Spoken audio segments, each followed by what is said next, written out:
Hello, everybody. Hope you're doing well. Welcome to Shipyard. It's another Starjump Shipyard episode. Nice to see everybody. Um, I see some people asking about the Kraken. You know we're going to have to talk about it a little bit. But funny enough, we're not going to talk about it till near the end because there's a lot of other stuff to talk about. But I do like to. I do like that you all know what you're in for when you come to this show. That I'm proud of. That I'm very proud of. Nice to see everybody. It is a big day, a good day. A lot of stuff to talk about, a lot of info to go through.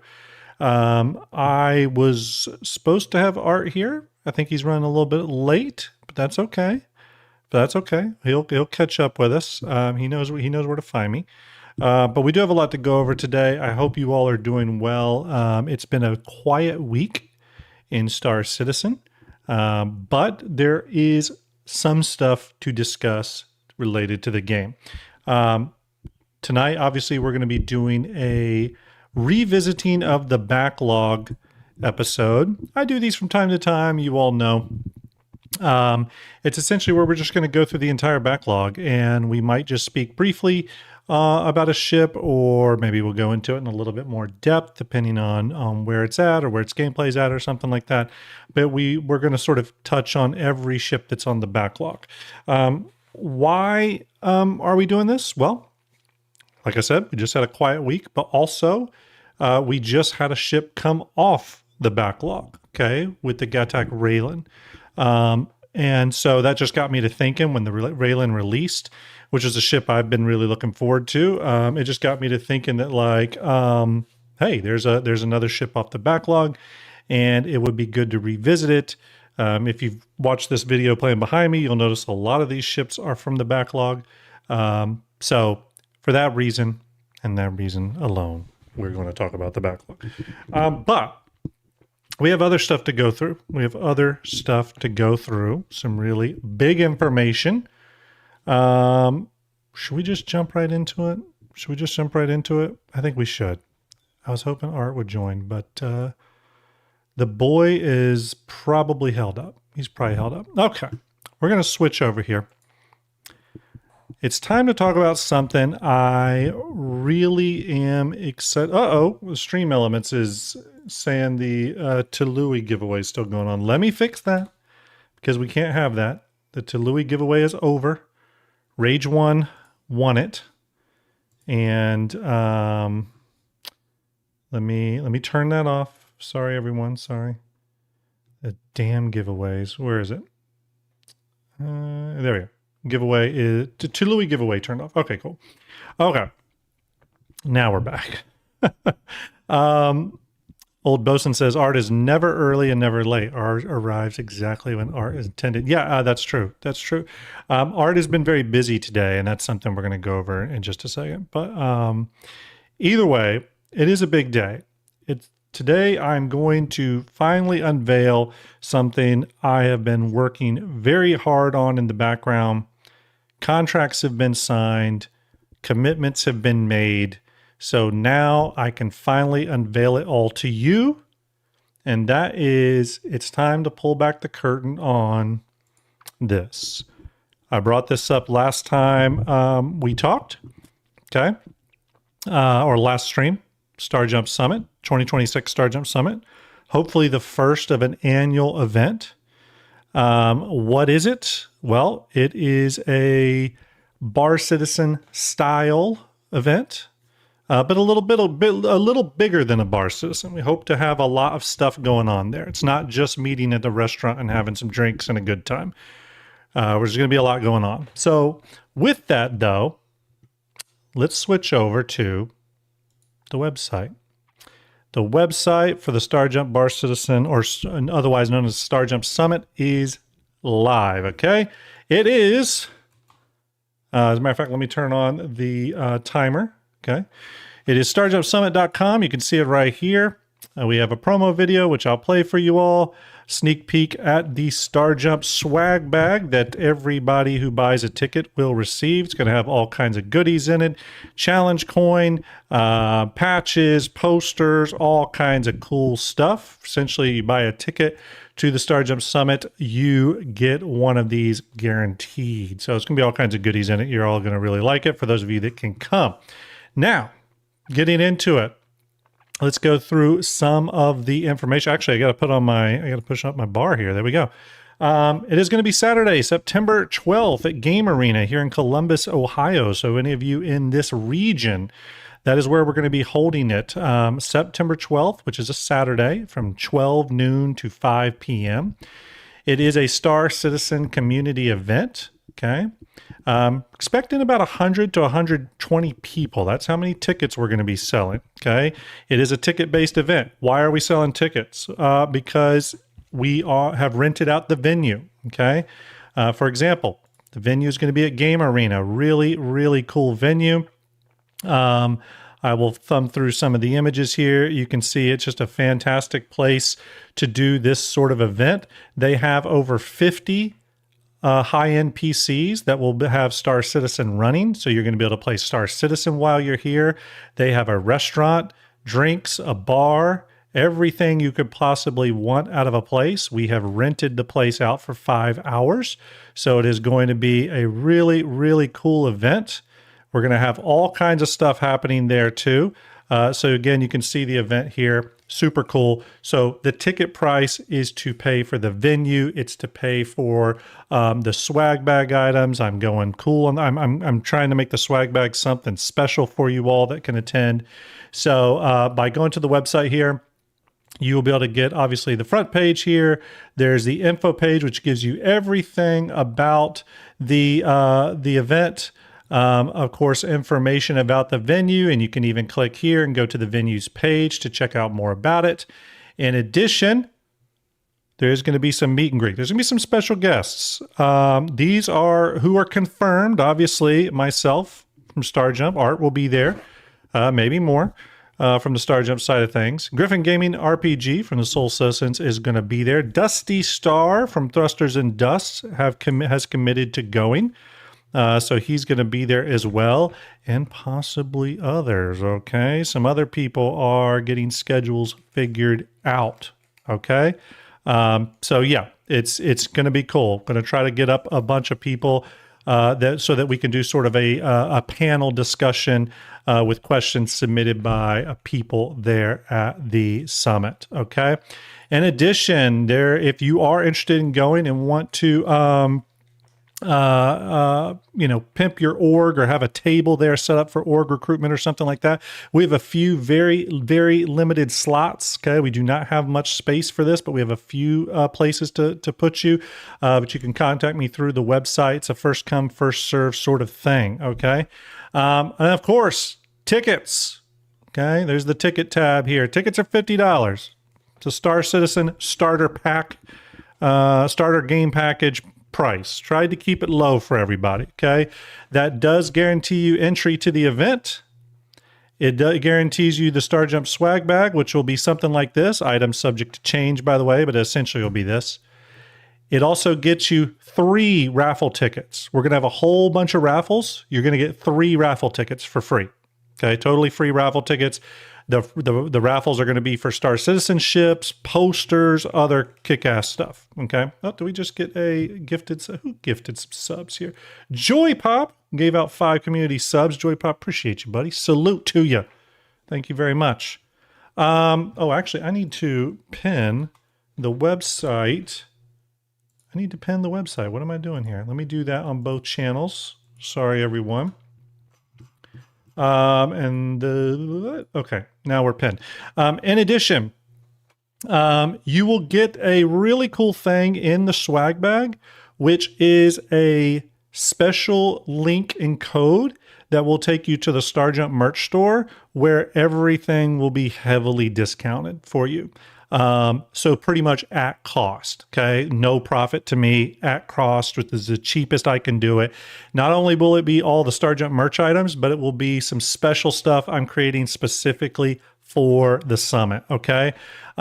So you can click right here to purchase your tickets, or you can scan the QR code. If you click there, though, it's going to take you to our Eventbrite page, okay? It has all the information here for you. You can get your tickets, okay? There's like a $5 charge that Eventbrite charges, but you know, you can get your tickets here. It does have some of the information, but let's say you don't want to go, right? Or let's say you can't go and you purchase a ticket, but you something pops up and you can't go. You will still get your swag bag. I promise you. Okay. You will still get the swag bag. Okay. Now, if you can't go, or even if you can go and you just want to support the event, okay, you like the cause, you want to support it, we could use your support. You can donate to the Ko-Fi link here, and that helps us, again, keep the event strong, get cool raffle prizes and giveaways, pay for cool swag and stuff like that. And there you go. If you donate via the coffee link, okay, I am looking at a way to get people that donate a swag bag. Okay, I got to look into some details on that. So that's not a 100% commitment on that, but I'm looking at ways of making that happen. It's something I'm literally working on now. I didn't want to hold up tonight's announcement because of it, though. Okay, but I am working on that.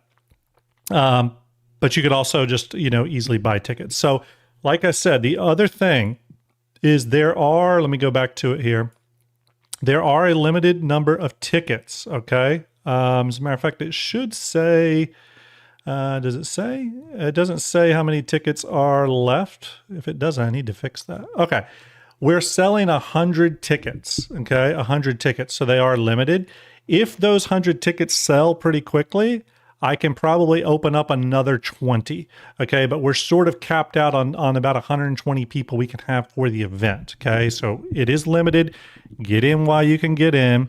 Here's my goal with this, though, just so everyone is very aware. Oh, did we just get another gifted sub? Y'all are going crazy. Who just did this? Rage One just gave out 5 community subs. Rage One, salute to you. Everyone, give Rage One a salute. Rage helped me test the ticket purchasing system the other day, and it was very helpful. It was very, very helpful because I had the tickets going through a place that I didn't end up liking. I had to switch it to Eventbrite, but he helped me test that. So and donated. A very generous dude. He wants everyone to have a good time. But it is going to be a fun event. We're going to have a fleet viewer contest when we're there. I've contacted CIG. Not saying CIG will be there. As a matter of fact, they probably won't. CIG doesn't usually go to first inaugural events, just so everyone knows. But I'm sure they'll help support us with some giveaway ships. But even if they don't, we've got tons of ships to give away. There's going to be really cool stuff like mouse pads, Starjump posters, some one-of-a-kind stuff I'm creating just for the summit. Like I said, the event is super awesome. They got great food, great drinks. It's in Columbus, Ohio. It'll be in September 12th. So the weather's going to be good. I think you are all going to like it if you can make it. Okay, if you can make it. I will be blasting out all the summit information on all of the socials, including the Ohio Bar Citizen, after the stream tonight. Okay, so all the stuff will go out. We do have a fun, let's see, do we have it here? Yeah, do have a fun promo video. I'll play this for a second while I get another window ready. But yeah, it just gives you, it starts to pump things up a little bit. Here we go.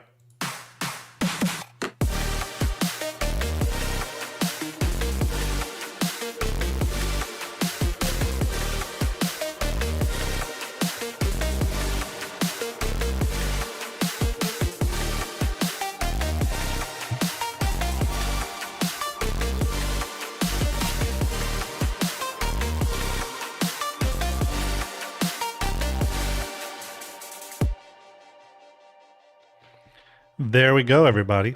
Starjump Summit. It's finally happened. Took forever. It's hard. I tell you, it's hard putting this stuff together. It takes a lot. It does take a lot. But One thing I will say is shout out to the venue Game Arena. They have been awesome. I'm going to click over to their website. Again, they've got a fantastic place here, good food. You can see the food here. They've got an awesome drink menu as well. It's just a really cool place to hang out. Their gaming lounge is amazing. They have 40 high-end PCs and they can set up an additional 25. So there's plenty of gaming space. There's plenty of additional little alcoves where we're going to have a creator panel discussion. We're going to have fleet viewer contests, all kinds of cool stuff. So again, just a really, really cool place. And it's in a good location too. While I haven't confirmed this on the site yet, more than likely I'm going to be able to get parking validation for people that can come as well. So there you go. Okay. Hopefully you all are enjoying it. Here's what I'll say, because I see what you're saying, Bunker. Here's what I'll say. If you are wanting a swag bag, like if that is your goal, I would say this. Let me just go ahead and make a thing. If you want a swag bag but can't go, I would prefer you just donate. Donate to the coffee link. So not purchase tickets, just donate to the coffee link. And if you donate, towards the event, more than likely you'll get a swag bag. It probably needs to be like $25 and over donation. I'll get that on the website, but we'll be able to lock down a swag bag for you. Okay. So there we go. So there it is, everybody. Starjump Summit. I'm super excited. Hopefully you are too. You'll hear us talking about this more and more. It's a long time coming. Do appreciate the support. I saw a few ticket purchases roll in. So very, very cool. Okay. You got a good question here, though. Oh, and by the way, the question bot is running. Cabo Fragastef says, is that for the U.S. only? So it is, I think for the U.S. only, it's for international, there's going to be some limitations. I don't know what those are yet. So it's down to the size of the package, and I have to see about the posters. The posters are the iffy thing when it comes to international shipping. Okay. But that is something I am looking into. But for the most part, yes, you'll be able to get a swag bag even if you're international. It's just there may be some items that have to be sent separately due to our drop shipping service. And those will probably be the posters. Okay. Probably be the posters. Space Pumpkin Dave reached a 75 stream streak. That's pretty epic. That is pretty epic. Okay. We talked about the summit. I want to talk about the next thing. I'm looking forward to seeing you all there, by the way. For those of you that can come, I am excited to meet you in person. It's going to be a lot of fun. I can't wait. It's been a long time coming. Yeah. But yes, if you're interested in a swag bag, though, I would do the donation thing. $25 and up, I think, can secure that for you. I'll probably put that fine print on the website after the stream here. So, okay. I want to talk about the next thing here. Okay. I want to talk about the next thing. Grand Theft Auto 6, everybody. It's now fully confirmed, coming November 19th. Shout out to my boy Corey, director over at Rockstar. I know he's been working hard on this one. Yeah, if you haven't checked this out, why am I bringing this up? Well, because it's the big elephant in the room, isn't it? It's the game that will be hitting later this year. You're going to see a lot of games and movies and pop culture items get out of the way of this thing. So it is coming up fast. Rockstar pulled back the curtain. Not sure if any of you are excited for this one. I'm excited for it. I had to get myself an Xbox because I don't have a console anymore. But very cool. If you haven't checked out the website, make sure you check it out. They did a great job on the website.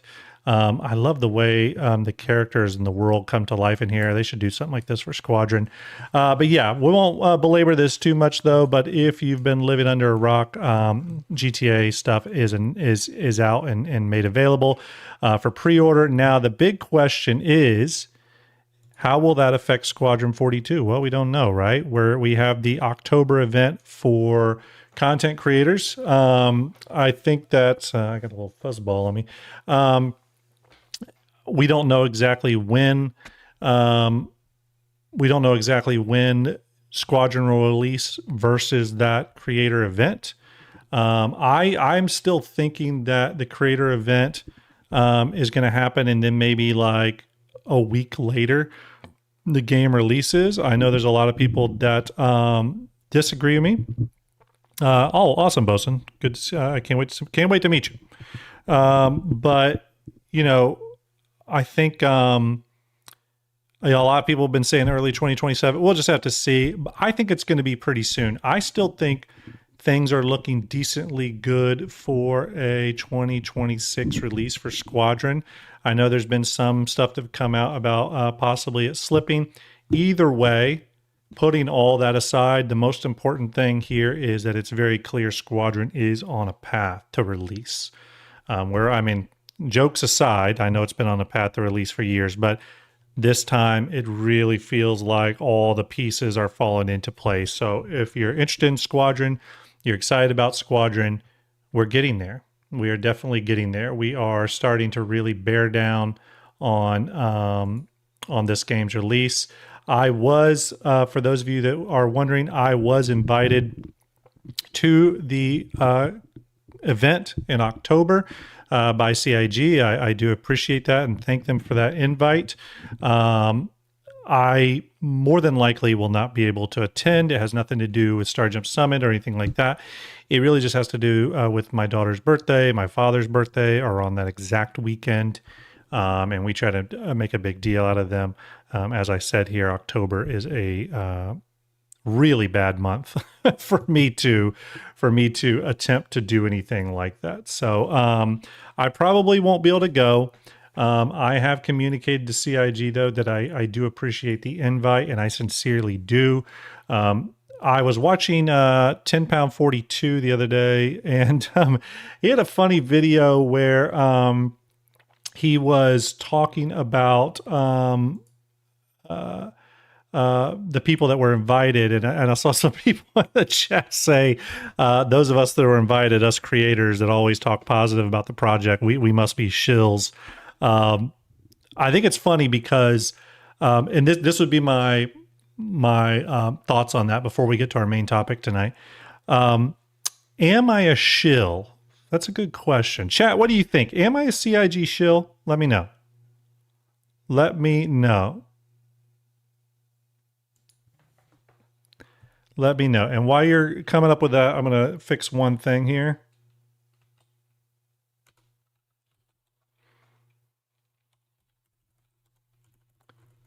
I'm going to fix something really quick here. Am I a CIG shill?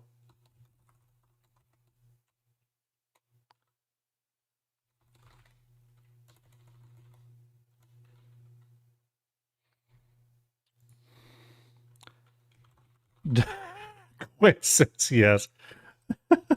That's nice of you. Okay, 1 second, everyone.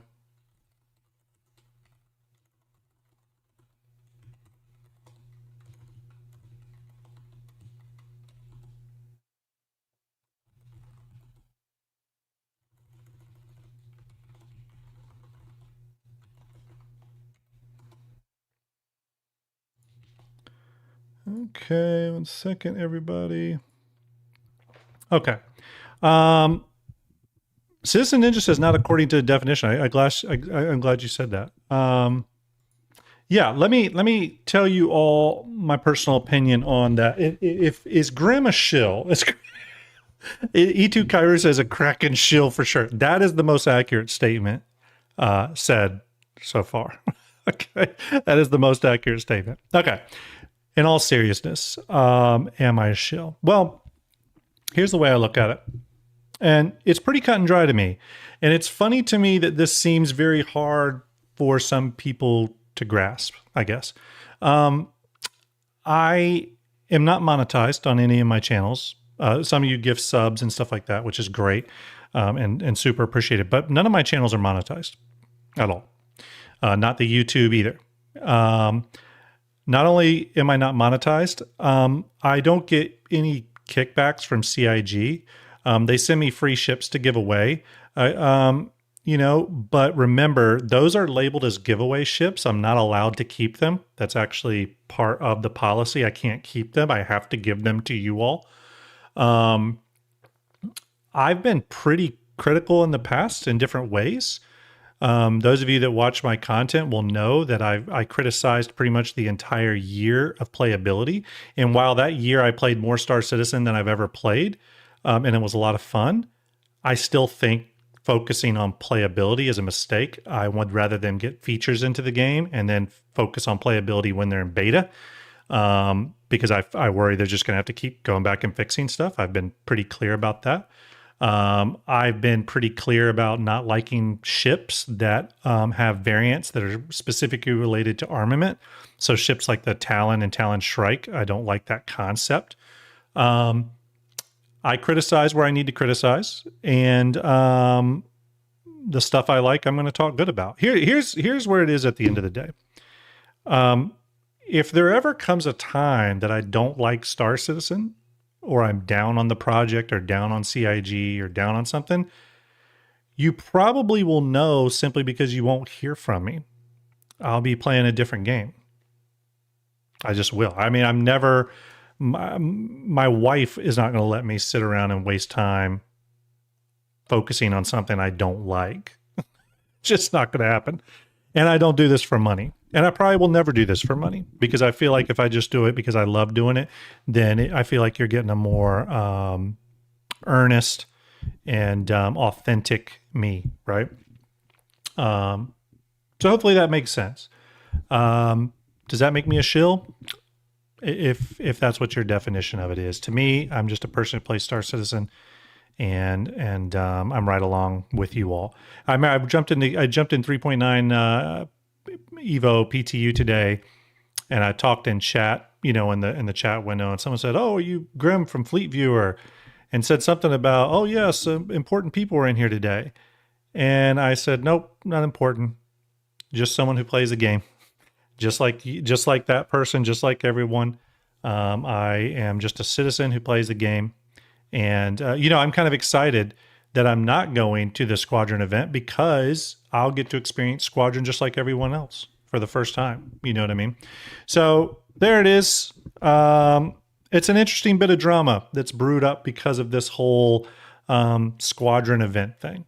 Personally, I feel like everyone should be excited, because that event means one thing: Squadron's coming along, right? Okay. Bunkerfist says when Star Citizen gets boring, he plays Fleet Viewer and the store page. That's good. That's not a bad thing to play. That's not a bad thing to play at all. Okay, one quick thing before we go back. I did add a little bit of fine print to the website. It says here, can't attend the event but still want to donate. A donation of $25 or more. I got to fix that. Or more will net you a swag bag. USA shipping only. Now, here's the thing. If you donate and you're outside of USA, I will figure it out. But for just everyone who doesn't watch the streams, okay, the general public, let's call them, the general public, I want to limit it to just USA shipping. But for you all, my loyal audience members who watch the live streams, if you're international, I will figure it out, even if I have to ship it to you myself. Okay, even if I have to ship it to you myself, I will make sure it happens. Okay. But yes, Starjump Summit. Hope to see you all there. Let's move on to the main topic. Okay. All right, everybody. Today we're talking about the backlog. We have quite a few ships to get through. If you had it in your mind that this was just an excuse to talk about the Kraken, you're only half right. Okay, you're only half right. Okay.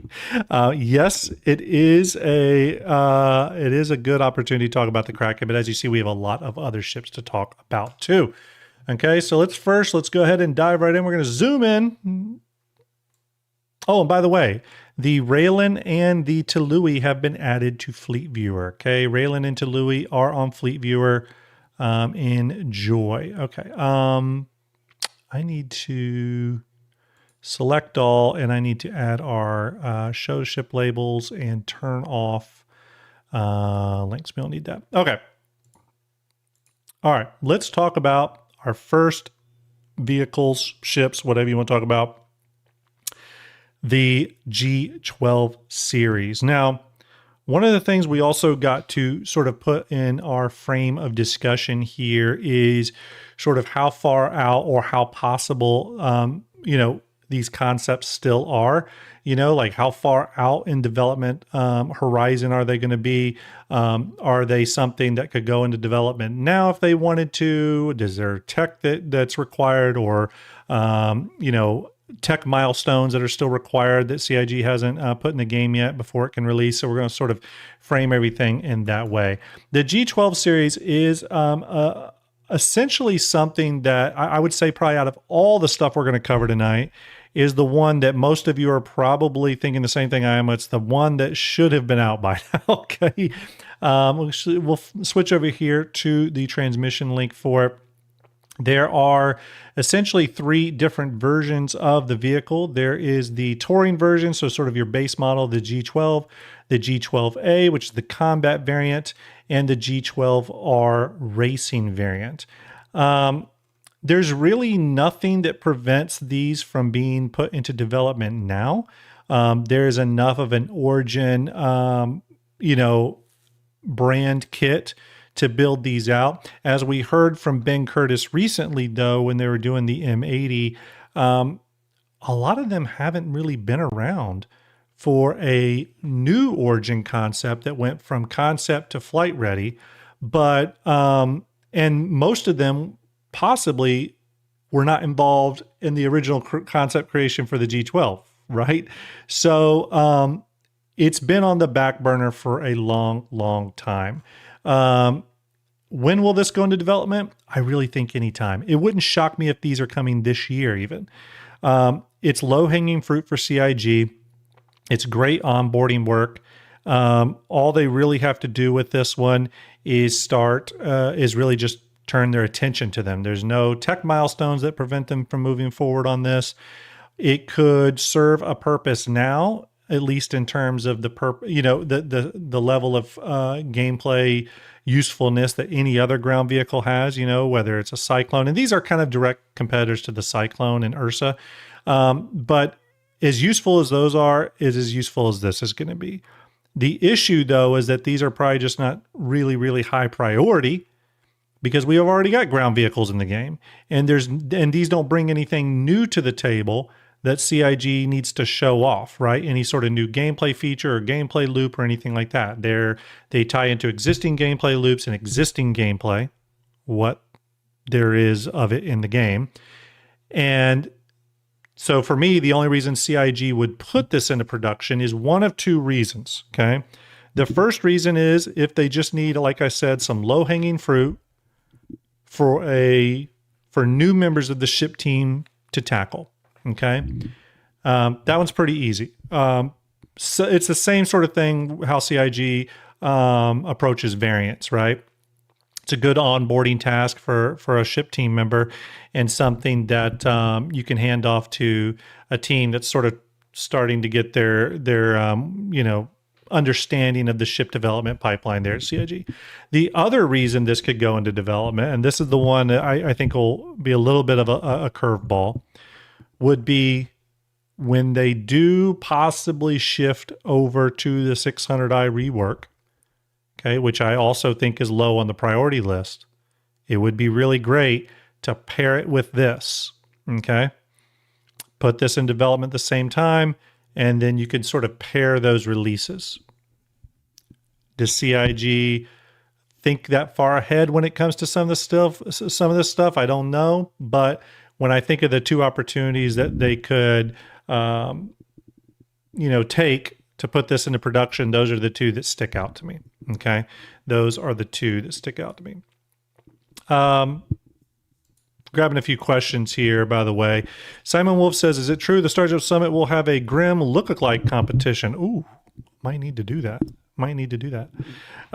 Simon Wolf says, "Is it?" We got that question. Sorry, I read it twice. Captain Kern says, "Grim, do you want me to pick you up in my BMM and take you to the show?" Hey, if the BMM stealth drops before the show, absolutely. Are you saying you mean BMM or did you mean BMW? That's the question there. Altzilla SE says, question. Any recommendations for the Steam summer sale? Anything you getting? I'm thinking of Civ 7. I'm not sure. I need to look. There's a couple of games on my wish list. I need to check those out and see if they're on sale. So thanks for the heads up. VG says, you seem to be missing a very big ship for the backlog. What ship would that be? Let me know. What ship are you referring to, VG? Let me know.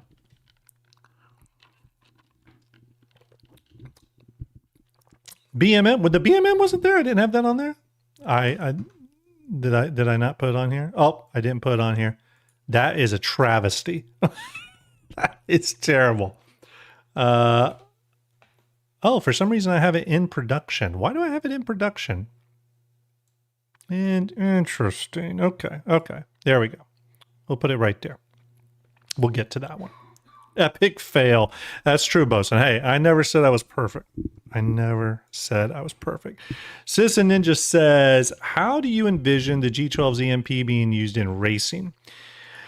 Yeah, that's a good question. I think it would really make the ground races, the Atmo esports, do a lot more fun, a lot more interesting. So I don't know. I mean, I think it'll have a very limited range. So I think unless you're very, very close to the vehicle when it pops the EMP, it won't affect you. But I think if you're side by side or something, that EMP and the proper timing, the proper timing initiation of that EMP could be a real game changer, right? It could be a real game changer. I'm not for sure how long the EMPs knock you out. It's been a while since I've messed with any of them, but I mean, it could be a big effector, right? It could be a big effector. Okay, that's the G12. Let's go to the next one. Let me zoom back in here. Oops. Okay, the next one. The Ranger series. How many people remember this one? How many people remembered this one? Mal member says, any update on new merch? Soon, very soon. Like probably Sunday, there'll be new merch. Okay, new merch. The Ranger series. These are the Tumbril motorcycle bike things here. There's 3 variants, much like the G12. We can go over to that transmission page as well. This is a vehicle that a lot of people are excited for. It's going to be very popular when they do come out because they're going to be able to fit in a lot of ships. The whole if it fits, it sits thing. A lot of people are going to be excited for this for that one reason. There are 3 variants, like I said before. There is the racing variant, there's a combat variant, and then there's sort of a general purpose cargo variant. You can see those coming up here. Now, why don't we have this yet? CIG has not been shy in addressing this ground vehicle several times in the past, and I do think the reasoning is well-founded on this one. They said they need essentially 2-wheel driving physics. They need to get that in the game. But let's back up even further. I think what we actually need is a complete rewrite. Hey, people say I don't criticize CIG. Here we go. Here's a criticism. I think we need a complete rewrite of ground vehicle physics. Like a complete rethink. And here's something I've brought up multiple times. Now, our good friends at CIG may hear what I'm about to say and say, no, Grim, it doesn't work like that. You're thinking crazy. And maybe they're right. But what I've always thought is the biggest issue with ground vehicles in Star Citizen to me is they're too floaty, too slidey, And because of those things, they flip easily and they feel like they're made out of paper. The reason they do that is because they have no traction, right? They have no downforce. They have no traction whatsoever. They have no weight, right? Keeping them on the surface of a moon or planet. So how do you deal with that? Well, on Earth with an atmosphere, you have spoilers, right? Obviously, we're not going to have that on moons and other things like that with no atmosphere. Now, we'll have it on the planets. So how do we solve this problem? Well, for me, since the physics is supposed to be somewhat systemic, right? I think we need small thrusters, call them, spoiler thrusters, right? Or thruster spoilers, whatever you want to call them. And those tiny little thrusters on ground vehicles, you need to be able to adjust the amount of thrust, but they push up, right? They thrust up in order to push the vehicle down, thus giving it essentially traction. Okay. And essentially, yeah, stabilizing thrusters, exactly. And you can ramp that up or dial it back depending on the surface of the planet you're on. Okay. You start to push it. Like if you're on a very low, like a low gravity sort of moon or something, you should be able to really push it and it really keeps you on the surface, or you back it off and it starts to get, and then you can go back to that floaty kind of feel if you want to. But it's the number one thing I think we need for ground vehicles. If CIG was ever able to grab one of my questions for the ship teams in one of the all ships Q&A, that would be one of the questions I asked is, would that solve a lot of the ground vehicle issues, right? Because whenever I use the ground vehicles, all the issues I run into seem to be based off the ability for the vehicle to remain connected to the ground, right? And because the physics is supposed to be systemic, one would think that pushing downward on the vehicle with thrusters would give it that traction. Now, maybe there's some underlying tech there, some tricks with the physics engine that I am not recognizing because I'm not a CIG dev. So that could be the case, but that's my thinking with the Ranger. So the Ranger, how far off is this one? I think it's a ways off. I do think it's a ways off. We haven't heard about it, anything about it in quite some time. We haven't heard anything about them circling back to ground base or ground vehicle physics, or especially two-wheeled ground vehicle physics.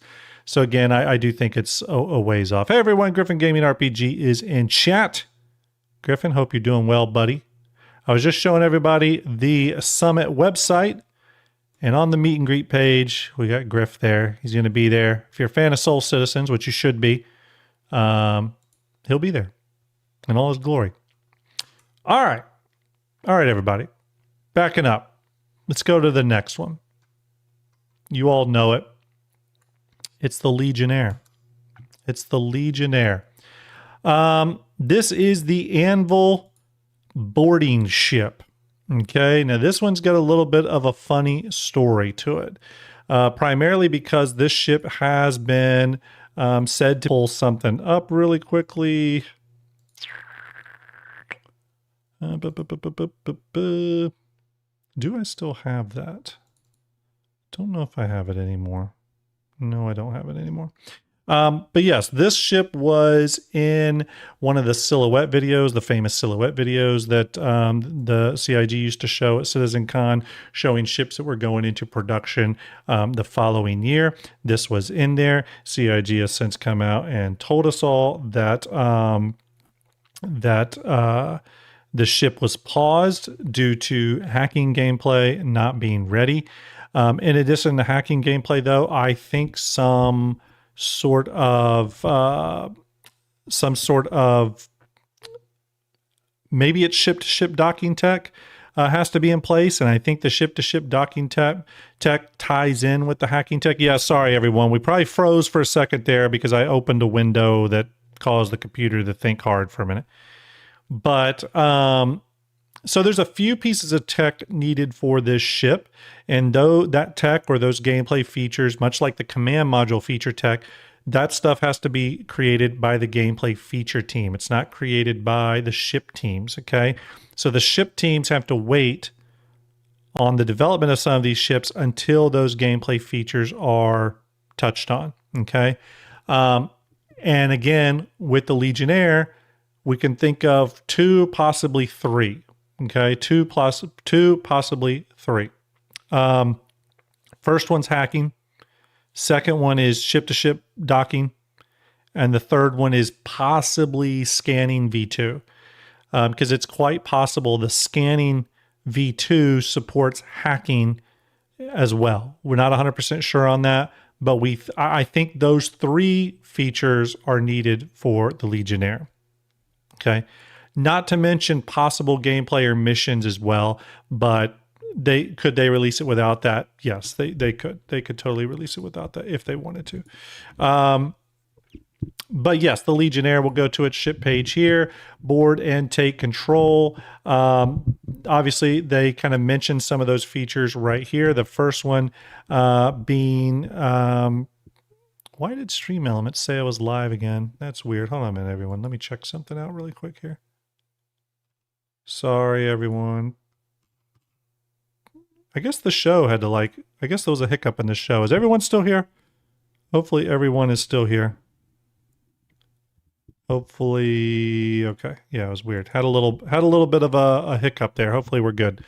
But they mentioned the hacking here, right? Legionnaire's integrated infiltration systems empower operators to stealthily disable security measures on target vessels, leaving them vulnerable to docking, boarding, and seizure. Now remember, there's 2 different things being talked about there, right? 2 different things. Some of you had to reconnect. Okay, yeah, sorry about that, everyone. I'm not sure what that hiccup was. But there's sort of 2 different things there. One is the hacking, and then the next one is the docking, right? So still, you're talking 2 systems there. Next one, lock on. The Legionnaire's 2-in-1 docking collar connects to all UEE standard apertures, allowing for the infiltration of vessels and facilities of all sizes. Again, here's feature 2. Feature 1 with hacking, feature 2 with docking, right? Ready the team, obviously talking about the jump seats for your boarding party. No new feature needed there. The breaching system says built-in storage. Okay, this is essentially just armory setup for the breaching, party. Nothing new there from a tech standpoint. They talk a little bit about the trio of shield generators and military-derived armor. Again, the ship is obviously supposed to be very, very tough. I would hope it is if it's a boarding ship because it's going to be under some immense pressure. You can see that docking collar here. It's a really kind of odd-looking ship. Someone said the tick. Yes, very tick-like. But you can see some of that stuff here. Again, a ship that was in development but has been paused. Now, here's the interesting thing. When and how quickly could this ship go into production? It honestly could go into production probably any time that feature tech is ready because CIG has plenty of Anvil manufacturing kit pieces to build this thing out, okay? With the Asgard, the Paladin, the Valkyrie, and many other Anvil ships that are around this size kind of regime. They've got plenty of parts and pieces to build this little ship out. It's not a huge ship, 32 meters long. This thing's shorter than a Cuddy Black, for example, okay? So it's a small ship. So again, talk about ships like the Paladin, stuff like that. They got plenty of parts and pieces to build this ship out. So it's really just waiting on feature tech. Okay, really just waiting on feature tech. Terrapin, yeah, Terrapin being another one. All right, that's the Legionnaire. So I think it could go into production anytime as long as the feature tech is coming along.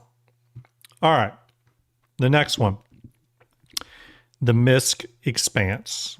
The MISC Expanse. Now, this one in particular is really interesting because this is the one I predict is coming this year. Okay, we're going to slide over and take a look at the MISC Expanse. We've gotten a number of MISC ships just in the last 12 months that sort of fit this size category. Hull A, which maybe the Hull A was longer than, was probably a year ago, right? I can't remember when the Hull A went flight ready. Hull B, MISC Starlight, right? So we've got a lot of ships coming from MISC in this size regime. This ship does refining gameplay, though. That is what we need. We need refining gameplay before this ship can come out. But you got to remember, there's another ship that has refining gameplay that's in development, the Galaxy, the RSI Galaxy, right? So the RSI Galaxy has a refining module. For all we know at this current time, the refining module is going to come out when it goes flight ready. Not that they have to do that, but from all we know, that's still the plan. So my thinking is the Expanse and the Galaxy refining module will both come this year, okay? Because ship-based refining is coming this year. Why am I feeling good about that? Specifically because what CIG said even recently. They said that ship-based refining gameplay is like a high priority gameplay feature being worked on. Why is it a high priority? Because they need to have it in development for base building, not only in crafting, because remember, we've got like one tier of crafting. The next tier of crafting is really going to need,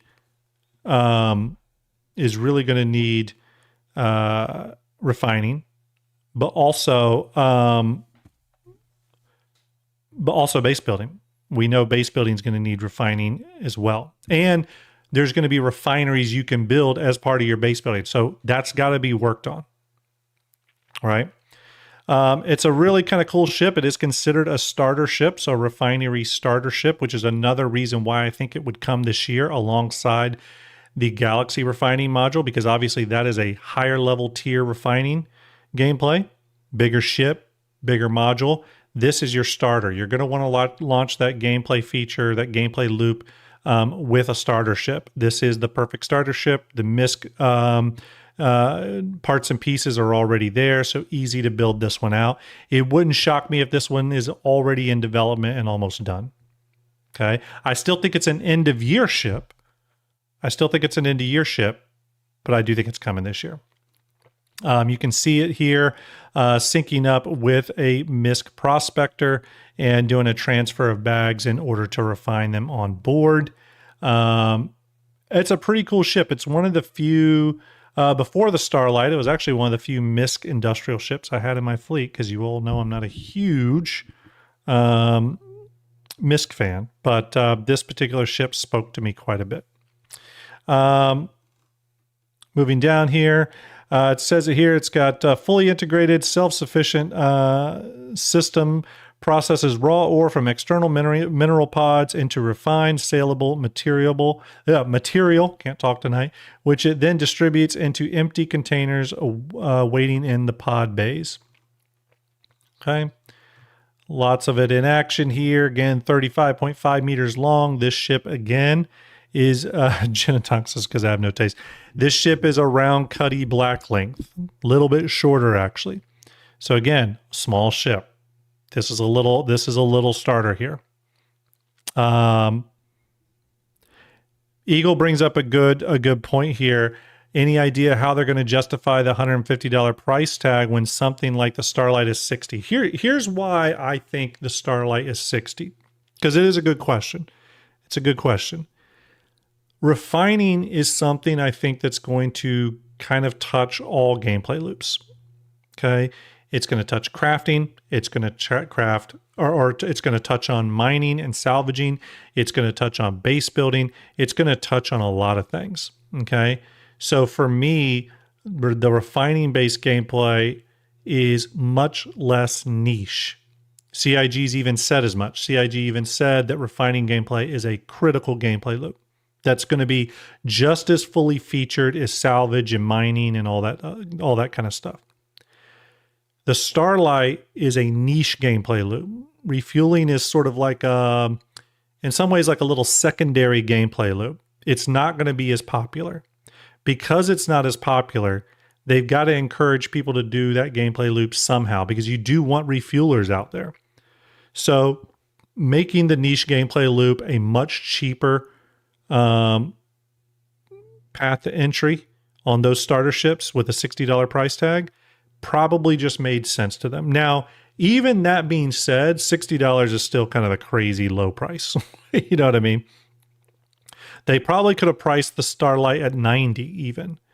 But where they put it, you could tell CIG was really trying to incentivize people to pick up a Starlight, get involved in the refueling gameplay, and get more refuelers out there. And I also think some of that had to do with the Starfare and the state that it's in, and that being the only other refueler. I think they really wanted to get the Starlight into a lot of people's hands. You know what I mean? Again, ship's 35.5 meters long, 64 SCU cargo capacity. There it is, MISC Expanse. Again, I do think this one is coming this year. Okay, I do think this is coming this year. Okay, next, let me pull up the next one here, and that is the Aegis Vulcan. The Aegis Vulcan. So let's talk a bit about that. I'm going to bring up the transmission page for that one, which is right here. This is essentially the repair, rearm, refuel starter in a way. Okay, it is a two-person ship. It is primarily built around repair drones. Okay, now this gets a little interesting. So it says here that each Vulcan comes standard with 4 Bard drones from Saga Data Systems, each capable of executing refuel, repair, or rearm operations. Now, there is the interesting part of that. This ship is distinctly limited to its drones. CIG has been very open in saying that drone gameplay will be introduced to us through base building first. Then, after a period of time, they'll start looking at the other drone-based gameplay. Okay? That would be the Bard drone. It would also be like the Nemo drone that goes into the Nautilus. So what does that mean for all the ships that have drone support? It puts them in a questionable place, meaning that they may not get touched for quite some time. I think it's even worse with this ship, though. Like the Nautilus could almost be released as just a mine layer with no mine recovery support upon release. But the Vulcan is in that place where its entire gameplay loop is based on the ability to do drone gameplay. And that's a problem because that's still some way out, some ways out. Issa just says, people always forget the Carrack is a drone carrier. Yeah, the Carrack carries drones as well. Now, again, another ship that they were able to release without the drones, right? But regardless, this ship without drone support has no gameplay. It's just a ship at that point.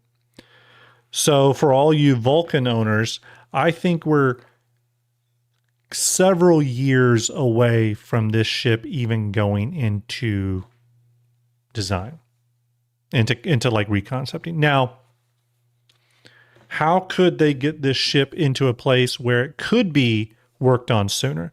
Well, it would require a pretty significant reconcepting pass. They'd have to put a refueling boom on it to refuel manually from the ship without drones. There would need some sort of repair laser beams attached to this thing, sort of like a reversed vulture. I'm not sure people want that, right?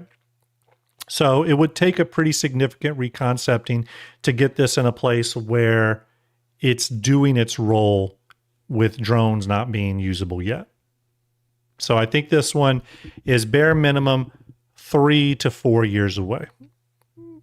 Okay, 3 to 4 years away. A couple questions here. Simon Wolf says, we have at least one drivable boat in Squadron 42. When do you think we'll see a boat release for Star Citizen? It wouldn't shock me if we get one after Squadron releases, like maybe if 6 months after or so, as long as the water physics are there. Bosun says, do we know if the Legionnaire is a pre-1.0 ship? Yeah, I think it is. I think it's going to come with hacking, and I think hacking is still on the table for sometime in the next 12 months. Dark Tiger says, what about airlock breaching? Do you think it's needed for hacking? Yes. Well, I think hacking just disables the security systems on the ship, and then when you dock to the ship via ship-to-ship docking after you've lowered its defenses, you automatically breach the airlock through that system. Champion of the Grail says, would you be able to group the ships by what year you think they'll be flyable on the Starjump canvas you have pulled up? Possibly. We could possibly do that at the end. Ilsa says, question, they should release piloted drones for now. We have snubs, we have drone stations, we have remote turret tech. Yeah, it's possibility. I doubt they're going to do anything like that, though. I think they're waiting for base building to be their drone tech testing. I agree with you. I think they could do that. It'd be cool if they did do that, but I don't see them going that direction. Spectre Arc says, question, would it make sense for the Salvation to get a repair drone once other maintenance craft like the Vulcan are in? Possibly, but I could see them just making a new ship. I think they would do that, one that more natively supports drones, because the Salvation is a pretty small ship. Very small ship, actually. So it would, the drones are damn near half the size of the ship, right? But yes, it has a crew count of 3, pilot, and then 2 drone operators, I believe, if I'm not mistaken. It's 38 meters long, so again, right around that Cuddy Black size. Still talking about that medium-sized ship, and they got a video and stuff here. So I still think this one's a ways out. I do not own this one. If this is a ship you are interested in, I do think you're going to have to wait a bit on this one. I do think you're going to have to wait a bit. Okay, next, let's see here. Let me pull up the next page here. Sorry. Okay. That's the Vulcan. All right, let's go to our next one on the list, the Zeus Mark II Marky Mark. The Marky Mark. Let's pull up our transmission page for that one. Obviously, this was unveiled last year sometime. You can see the Marky Mark over here. We currently do have the ES and the CL in the game already. The Marky Mark is not released. Why do we not have the Zeus MR, which you can see right here? Why do we not have it? Very clear. We do not have the Zeus MR specifically because we do not have bounty hunting gameplay. Okay. This ship directly ties into bounty hunting gameplay. We do know it's being worked on. Okay. Supposedly it made lots of progress. It's one of the gameplay loops I thought would be done and be in already, but again, we don't have it yet. I think bounty hunting is something we could see sometime in the next 12 months. I think it's going to include things like the FPS scanner. I think it's going to include non-lethal apprehension methods, restraints. We've seen some of that. I think it's going to contain cryopods that you're going to be able to store NPCs inside of. So again, and then once in the cryopods, you're going to be able to move the NPCs around like that. It's going to include those hover NPC trolleys. It's going to also include things like reworks to some of the ships, and we've seen some of this in the past, like the Hawk, the Anvil Hawk getting a slight rework on its rear end to support the new cryo mod or the cryopods system for moving prisoners. So again, some work going on there. Hopefully we'll see that soon. Again, I think I still think we're looking at probably in the next 12 months, sometime in the next 12 months. I'm feeling a little, I feel positive about bounty hunting gameplay. I really do. I think it's actually, besides the restraints and some of those systems, which I think have been worked on and got, and are essentially done internally, I think the main tech that it's waiting on is that FPS scanner and sort of the scanning V2 stuff, which we know has been worked on. Okay, we know has been worked on. it's the one feature tech that I just multiple times now I thought would have been in the game, but we just don't have it yet. But I mean, I think it's soon. I think it's soon. So yes, Zeus MR. I know some of you mentioned the third variant or the fourth variant. We do know of a Zeus ST. We don't know if it'll ever see the light of day. John Crew did mention that the Zeus ST is not listed because its gameplay is just not fully realized yet. I think even from a concepting standpoint, I've been pretty open in that I think the Zeus ST is a touring variant. And I think that passenger touring gameplay is just not figured out yet. You know what I mean? Space Bergie says, so Zeus MR, melt or not? It's a tricky one. There are multiple bounty hunting base ships. You know, one of the Avengers, I forget which variant it is, the Anvil Hawk, the Zeus MR. The Zeus MR, in my opinion, is probably going to be one of the better ones for this role. If you are looking forward to bounty hunting gameplay, I would hold on to this one because I think it's going to probably be the best of the lot when it comes to bounty hunting ships. But, you know, I'm also saying that without knowing a lot yet. So we'll have to see where CIG lands on it. But if bounty hunting gameplay was something that really spoke to me, oh yeah, the Cuddy Blue as well. Thank you, Travis. If bounty hunting gameplay was one that really spoke to me, though, I would probably keep it. Okay, that's the Zeus MR. Let's move on to the next one in the backlog list, the Spirit E1. Okay, this is a ship that is defined by its gameplay once again, and without that gameplay, it's just a ship that does nothing. Let me go to the E. Okay, we're on the E1. It is essentially a passenger touring ship. You can see passengers here. They're in their little cabins. This is a ship that's really built around NPCs getting on your ship, being flown to a destination, and your level of mission success is based off how much the NPCs enjoy the trip. Okay, you can see here in this description, the E1 is fully loaded with a lavish passenger cabin fit for VIPs, complete with luxury seating, mix master, and refreshment services. That mix master, remember, it's like a service center to do food and drinks and stuff. And remember, it is the gameplay for this. So how well, it's essentially going to be much like a sim game where you are trying to make sure your passengers' moods are up and that they enjoy the flight. I think we're a ways off on this one. Some of you are mentioning which ships are going to fall in that post 1.0 roadmap. I think this is one of those ships, and we're going to talk about another one here in a little bit. But I think these ships are post 1.0. We've not heard anything about NPC passenger gameplay, and with that specifically, we haven't even heard about any sort of just design briefs on it.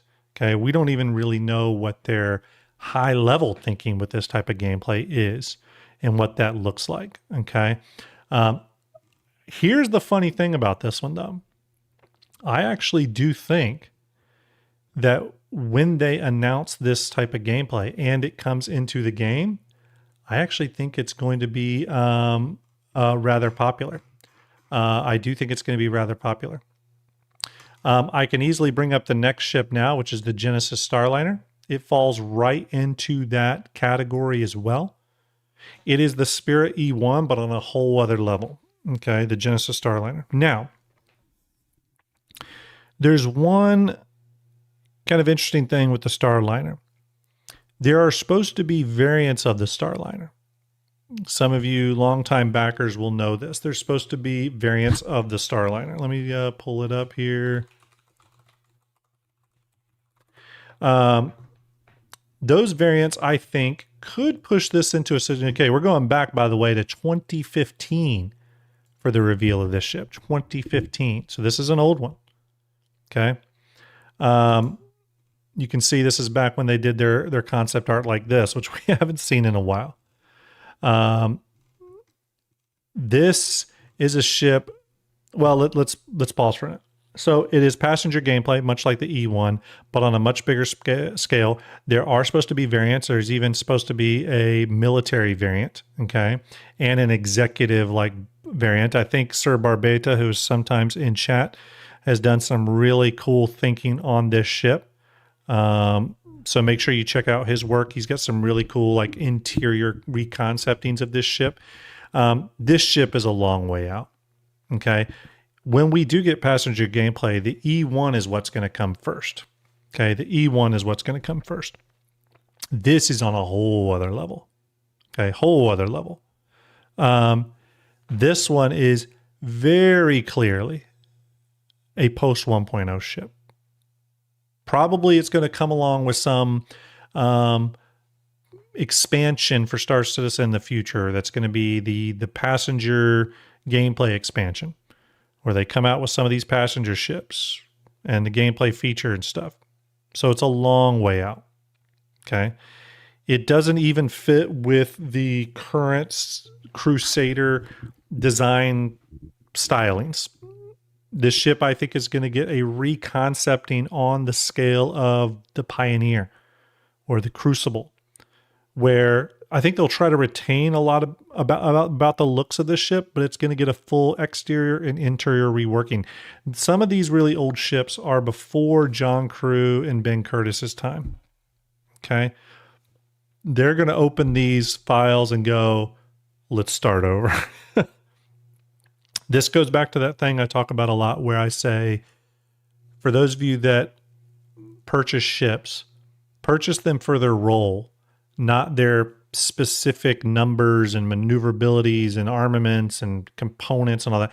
Choose them for their role, okay? Because some of these ships are going to get adjustments, but some of the ships like this are going to get massive rethinks on how they look, the interior layouts, how many passengers it can hold, all that. CIG may look at this ship and go, you know what? It's not worth building this ship just for passenger gameplay. We're going to create a variant that does something else. That is maybe just a pure cargo ship. Okay. I think there's maybe some precedent for that because it could be a cargo ship that is different from the C2 Hercules, where the C2 Hercules is all about that drive on, drive off vehicle carrying gameplay. Now it can carry boxed cargo as well. The cargo variant of the Genesis Starliner could be all about boxed cargo. Could be a little faster than the C2 Hercules and have some other benefits, but it would lose that ability to have drive on, drive off vehicle ramps, right? So really old ship. You're talking about a ship that's now 11 years old from its concept point. Going to get a very big rethink. Personally, I hope they retain a lot of its stylings, though. I really do. I really do. So, post 1.0 on this ship, still a long ways out. Okay. Let's go to the next one. The Crucible. Okay. Those of you will know that I did an entire Shipyard pre-recorded video on the Crucible. If you haven't seen it, please go check it out. I go into depth on this ship. This ship has a number of issues and tech requirements. The ship that you can most readily compare this one to is the Pioneer. Okay, the Pioneer has a lot of tech features that need to be in the game before this can work, or before the Pioneer can work. You know, ground resource extractors, drones, fabrication hangars, all that stuff. This is the same. This ship has drone gameplay. It's going to be able to repair capital ships through like repair arms if they keep that feature, and a number of other things. So I think the Crucible is going to get a very big rethink, going to get a pretty big redesign. It's also a very old concept. I think the Scarab, this piece here in the middle, I think that is going to get scaled up. Currently, the ship, here's what I think though, and this may disappoint some people. I still think this ship the Scarab is going to be primarily tied to Hornet-sized ships, right? So I actually don't see this ship growing massively. I think it's 90 meters now. I could see this ship growing to 120, something like that. And maybe it's able to have two Hornets in its repair bay. But I do think the size of ships that this ship is meant to service are the small ships, Hornets, essentially. Okay, gladiators, ships like that. So with that being said, the ship probably will grow a bit. I think it's going to get a bit of a rethink. It'll be interesting to see if they lean into drone-based repair gameplay, or they stick with just the repair arms, or if they go with both, because the ship currently has both. It'll be interesting to see if they stick with both, or if they try to differentiate it through just doing it through repair arms or what have you. We'll have to see. This one's going to get a massive rethink, though. Okay. If you have this ship, here's what I would say. It's worth hanging on to because it's at a good price point now, and it's going to be a dominant repair ship. It's going to be a dominant repair ship. 1 second. And there's really no other ship like it. Okay. We have the Vulcan, which is purely drone based. We have ships that you can do repair, rearm, refuel on, like the Ironclad. And I think the Liberator will get that. But I think this ship will come with feature sets that those ships do not have. Okay. And it's a little bit remain to be seen what those are. But I also think this is going to be the only ship that can repair, or at least the only ship in the foreseeable future that can repair capital ships. Okay. Remember, some of the concept art for this ship showed it. That's a mouthful. Show it repairing Crucible, transmission, stars. Show it repairing an Idris. Okay, I'll bring that up now. Okay, you can see right here in the concept art, they show it repairing an Idris with its capital repair arms. That's what these little arms are here. It can drop the scarab off. Its repair arms are kept right here, tucked in those nacelles. Okay. So that's what those arms are for. And it's the only ship we know of that's going to be able to do that. And it's at a low concept price point right now, so possibly worth keeping if you have it in your buybacks or if you own it. Okay, I think it's a pretty safe bet ship. I do think you're going to have to wait on this one for a while. Okay. If I had to guess, when could this ship go into production? I do think it's possible this ship could go into pre-production in the next 2 years. I do think they want to get repair gameplay into the game. They're getting that for ships like the Ironclad and others that you can land in for the carrier type ships. I do think they want to get it in these other ships as well, though. Okay. Crucible. Now let's go to the RSI Galaxy. Okay. Now this ship, we're starting to get to some of those ships now that are in active production. We're supposed to get the Galaxy later this year. Okay, later this year. Let me bring up the Galaxy's page. We're supposed to get this ship at IAE. It is a modular ship. It has 3 known modules: cargo, medical bay, and refinery. They've also alluded to a base building and or manufacturing module. There's been a lot of debate about that.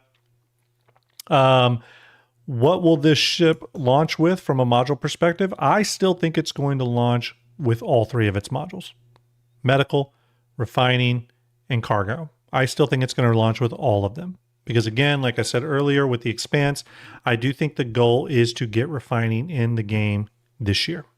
Okay. We've seen what they've done with the Polaris. We've seen what they've done with the Perseus and other RSI ships, the Apollo series and stuff. You're going to see all the lessons learned from that carry over into the Galaxy. I do think the Galaxy is going to be one of the best in-game ships for most players. Okay, 110 meters. It's clearly a large ship. I think there's all the wonderful lessons CIG learned and all the maturing that the RSI manufacturer kit has undergone over the past 2-3 years is going to culminate in this ship, and this is going to be a showstopper. Now, why do I call it an in-game ship? Because you got to remember, the end game of Star Citizen isn't always about the size of the ship. Okay. The size of the ship just means the level of gameplay you're tying into. But go into World of Warcraft. The end game for every player is not hardcore raiding. The end game for some players is mythic dungeons. The end game for some players is world questing. Okay. Same can be said for Star Citizen. Not everyone is going to want to do Orion level mining, right? So it determines, but what the Galaxy has for it is it's going to be the ship that people can strive for because it's a large ship. Because you got to remember, the vast majority of Star Citizen players are going to start with starter packs. Okay. They're going to work their way up to a Galaxy. The Galaxy is going to be modular, so it's going to allow them to tie into multiple gameplay loops. Okay. So as an end game goal ship, this is going to be on a lot of people's list. I can guarantee you. Remember, the Idris, the Kraken, the Orion, the Hull E, there's a lot of players out there that aren't even considering those because those are on a whole other level. There's going to be a lot of players where ships like the Galaxy are the end game. Trust me on that. Okay. But we don't have to wait long to see this. This ship is coming in November. Okay. And then this will be another massive ship coming off the backlog. Okay. Another big ship coming off the backlog. I'm really excited for this one. Again, they've done so well on the rest of the RSI ships, with the Perseus really showing CIG's skills at this point, that I think they're going to do just an absolutely amazing job with the Galaxy. If you're an owner of this ship, I think you're going to be happy with it. I think it's going to be a ship you want to keep. Hopefully those of you that wanted to get this ship have got it before the price goes up when it goes flight ready at the end of this year. You possibly are very close, or maybe even now out of opportunities to grab it. If you haven't grabbed it yet, we'll have to see. But yes, RSI Galaxy. It's going to be a big one this year. This is the big IAE ship, and this will be a pretty big one to get off the backlog. That's going to leave, from an RSI standpoint, that's going to leave just 2 ships really on that RSI backlog that are people are still waiting on, the Arastra and the Orion. There might be others, but those are the 2 big ones, right? Okay, moving along. The Galaxy. Oh boy. You know which one we're talking about now. The Anvil Liberator. We talked about this ship in detail just recently. This is the ship carrier. Let me bring its page over. It is a ship by Anvil. It's a large ship. It's got a really interesting layout. As you all know, we're building a Anvil carrier in Skunkworks right now, which will be back on Sunday. But it is listed as a light carrier. Same classification as the Kraken, but they really do play in different regimes. Okay. Oops. I'm getting into a page unresponsive. Let me reload that. I think the game didn't like what I was doing there. Or sorry, the computer didn't like what I was doing there. Let me bring this up again. Sorry, everybody. Anvil Liberator. Let's try it again. It's got landing pads on the top. It's got an internal hangar. I think the ship is going to sort of be rethought a little bit and going to become very close to what an Ironclad is. I think it's going to have repair, rearm, refuel capabilities. It's going to be a great ship for ferrying other ships from A to B or from orbit to surface. For some reason, this... hold on a minute, everyone. I don't know why this page is... Yeah, this page is loading weird. I'm going to close that one. Being a little weird. Bear with me, everyone. Let me check something. Okay. Yeah, it's being a little weird. Even the Anvil Liberator page doesn't want to be shown today. But it's a ship that is, I believe, let's go back to its metrics here. We'll just turn on its metrics. Currently concepted at 119 meters long, obviously made by Anvil, considered a light carrier. It has a crew of 2. That's going to be one of the big things about this ship, though, is its low crew count. I do think that crew count's going to increase, though. now that we have engineering, now that we have other things coming into the game, I do think the crew count's going to increase. I think this is going to be more of a 4-player ship. SCU capacity of 400.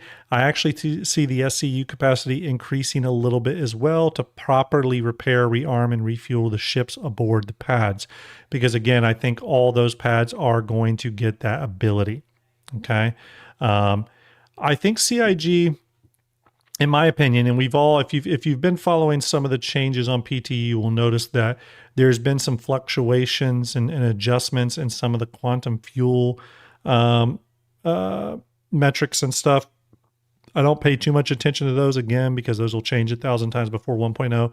But specifically, it's going to come down to how CIG thinks of carriers. Do they think of carriers as a ship to get other ships from A to B? Or do they consider them support ships to primarily help repair, rearm, and refuel ships?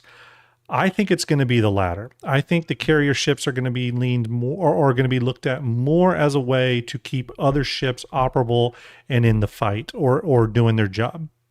Doesn't mean they can't carry ships from A to B, but I think CIG is going to sort of reform, change the narrative a little bit on carriers and what their primary role is, personally. Especially with, Star System 1.0 launching with 5 systems, right? And systems like Pyro that have plenty of refueling opportunities in them and stuff. I think we have to look at these as a little different in their role than how CIG was originally targeting them. But the Anvil Liberator. Here's my prediction on this one. I think the Anvil Liberator is probably going into production. Well, it's in pre-production already. I think that it is being targeted. Don't get too excited, but I think it's being targeted for Invictus next year or DefenseCon next year. That's what I think. I heard it here first, folks. A lot of people doubt me on this, but I think next DefenseCon, we're going to get the Kraken and we're going to get the Liberator. I think both carriers are coming. I also think there's a fun bit of cheekiness in there where Anvil showed up Drake this year with the Odin display and an Arden in that one DefenseCon video even made that little joke about, oh, Anvil is got their thing they're showing, almost derisively. But wouldn't it really be funny if next year Anvil's showing off the Liberator, but then Drake, from a lore perspective, Drake overshadows them with the release of the Kraken. It's kind of a fun little back and forth that I could see CIG playing into just from a lore perspective. Would be kind of funny. Simon Wolf said he said Kraken drink. Yeah, drink. I should have a drink, yeah. All right. Don't worry, we're getting to the Kraken. Everyone, don't forget, Starjump Summit 2026 happening September 12th, Saturday, September 12th at Game Arena in Columbus, Ohio. Amazing swag bag for everyone that buys a ticket. If you don't want to buy a ticket because you can't come but still interested in a swag bag and you live in the U.S., use the Ko-Fi donate link.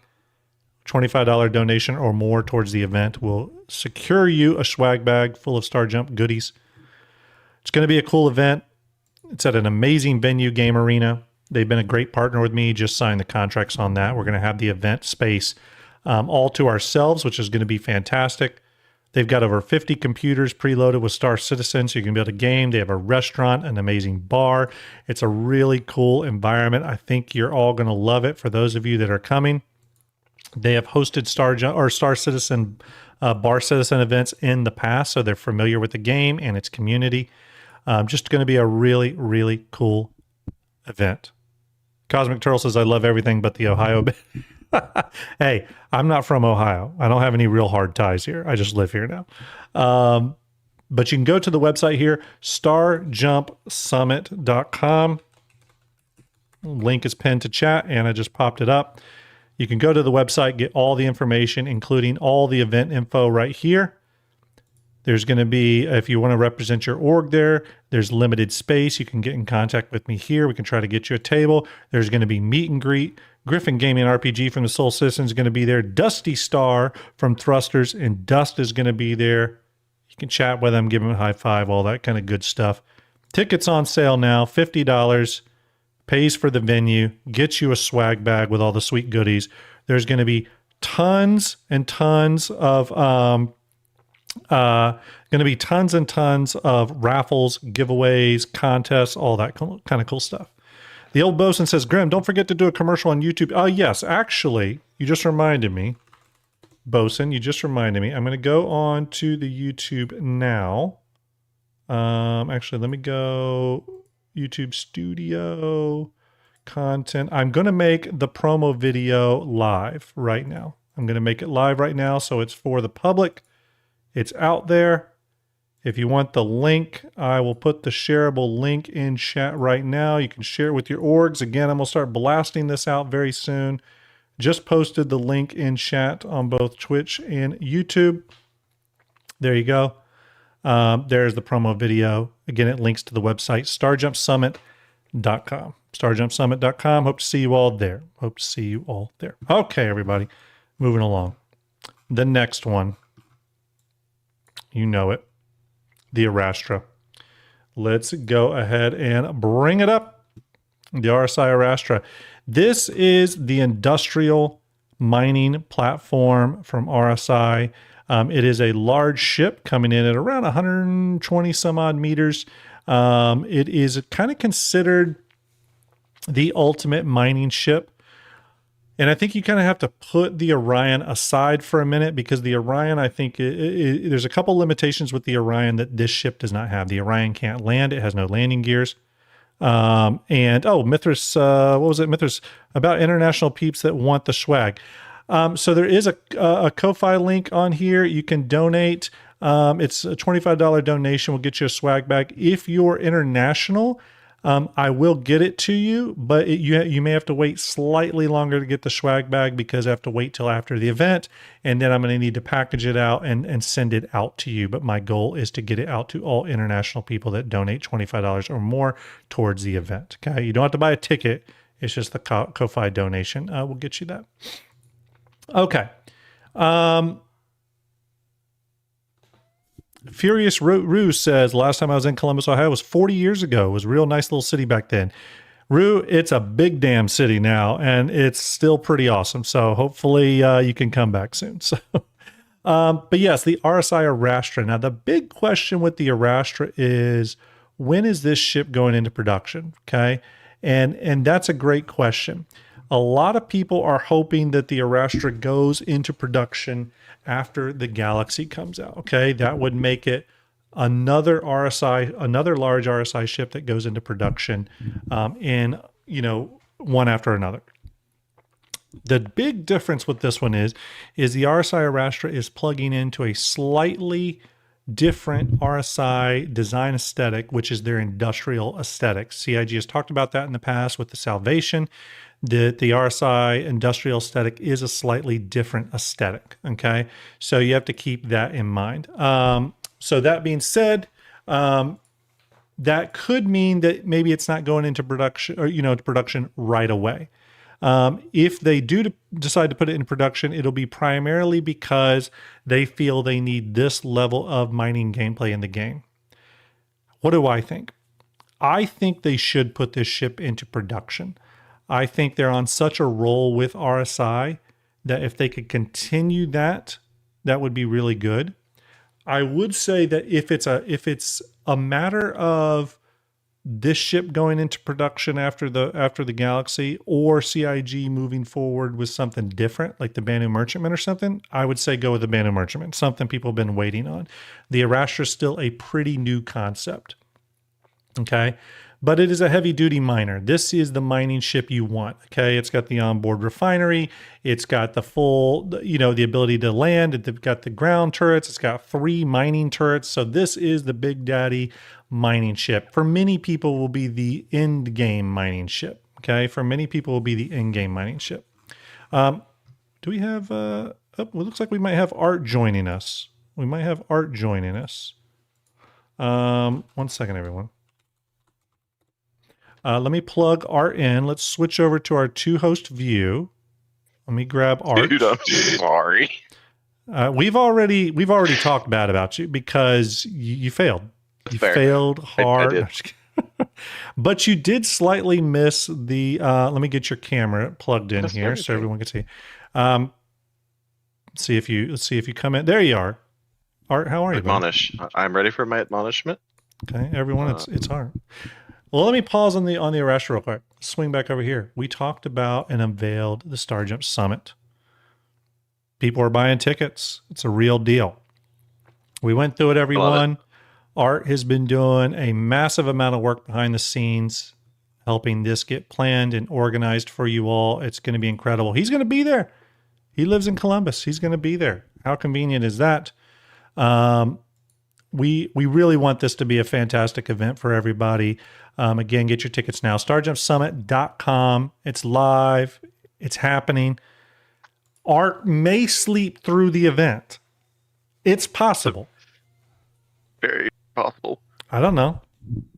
It may be the morning of the event. We go to set up, and I'm looking around. Where's he at? He fell asleep.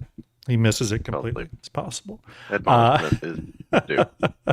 But no, we're really excited for this, everyone. It's been a long time coming. I've talked about this a lot on the streams before, going all the way back several years now. That I've wanted to do something like this. So it's very, very exciting. Signed the contract today on the venue. Okay, so it is happening. Okay. Ocean says 5 beans for Art. I don't have my beans anymore. I don't know if you do, but you may need to eat some beans. Okay. I mean, I bet. Yeah. You need to at least a double barrel some beans really quick. And we're also going to have some sort of bean boozle thing happening at the event. We got to figure out what that is, but we're going to do something. Let me screen share real quick, Art, here for you. Look at Art being all demanding now that he's here. I know. Let me get stream. Let's see. There he is. There he is. He just downed the beans. Good for you, Art. Good for you. No. While Art's suffering there, I'll hit a few questions here. Paratrooper says CIG mentioned yet when they're going to start deleting our buyback history, as they mentioned they are working on a plan to stop the abuse of the system. No, I haven't heard anything. I haven't heard anything through the grapevine either. And to be quite honest with you, I still think it's going to be a while. And I think they will give us proper notification next time, unlike the Squadron 42 stuff. I still think it's going to be a while, though, personally. Well, that wasn't any better. Hey, it's your penance. Maybe if I show up on time, I won't have to do that. It's Exactly. acceptable. Krivicus says, question, do you think they will develop industrial snubs for the Tului or for all that matter? Yes, I think we are going to get industrial snubs at some point. I would like to see a repair one. I would like to see a mining one, a salvage one, all that kind of stuff. I think industrial snubs could be a good middle ground towards drones, especially industrial drones, which I still think are a ways off. I think getting those industrial snubs would be nice to have, and I hope CIG focuses on those. I think some of the stuff CIG sort of mentioned when they announced the Tului sort of, to me, felt like they were hinting towards maybe some industrial snubs. Arbiter of Mankind said, there's a force ship for the Zeus. What do you think it is? Base building, perhaps? No, it's the ST variant. I think it's a touring variant. I think it's a passenger gameplay variant. So, sort of to compete with like the 600i touring or like the Connie Phoenix or something. Sandgroper says, question, once CIG starts working on the BMM, do you think they will also do variants? If so, what form will they take? I hope so. I'm a little concerned about the BMM because it is tied to that NPC marketplace gameplay. I think if they made a variant, then they would be able to get a little bit more use out of the time and effort it will take to develop the BMM. So yes, I hope so. I don't know though, variant-wise, Art, I don't know. You have any ideas for a BMM variant? An exploration variant, maybe? That's all I can think of. Maybe. I mean, that ship's hull is so unique. Yeah. that like all its internal and its guts and stuff is very unique for that whole setting up a shop kind of thing. That I don't see that now. Not to say that they can't like re-gut the inside of it, and maybe I'm thinking of it from a perspective of, hey, this is what it's meant for, from just based on the internals that we've seen. Yeah. I mean, it's possible you could get some sort of like a combat variant out of it, maybe. Possibly. When I think of that internal marketplace area, though, and I think about, well, what could that be changed into? I could think of like bigger bunks, bigger like a bigger medical wing, stuff like that. It just seems like it's like the perfect. Yeah, it just seems like the perfect sort of exploration ship thing. Yeah. You know what I mean? Not really. Paglamia says a casino or a slot machine variant. I like that. Hey, a little gambling ship. Hey, there you go. Next question. Arbiter Mankind says, do you think that the cranes will be a thing in the Galaxy, or it will just go to standard ship tractors? I think it'll be standard ship-based tractor beams. I've said this a few times. I'm just going to call this out, actually. I just checked. We have sold 26 out of our 100 tickets already tonight. Damn. That is epic. I will say this. If we sell those 100 tickets out, me and Art haven't talked about this, but I'm pretty sure we could open up an additional 20 of them and go up to 120. There, I need to have a discussion with the venue to be sure, but I think we could do that. We kind of discussed that. I think we have a max number that's over 100 that we kind of were like, this is kind of what we're looking at. Yeah. We could. Yeah. So thank you all for your interest. To appreciate it. It's gonna be so fun to meet all of you. Okay. Next question. The old bosun says, question, do you think we'll see an assault variant as a competitor to the Ironclad? I think, bosun, you're referring to the Liberator. I'll be honest with you. I am actually thinking we could get a Liberator assault. Essentially an upgunned Liberator with more guns. Think about it this way.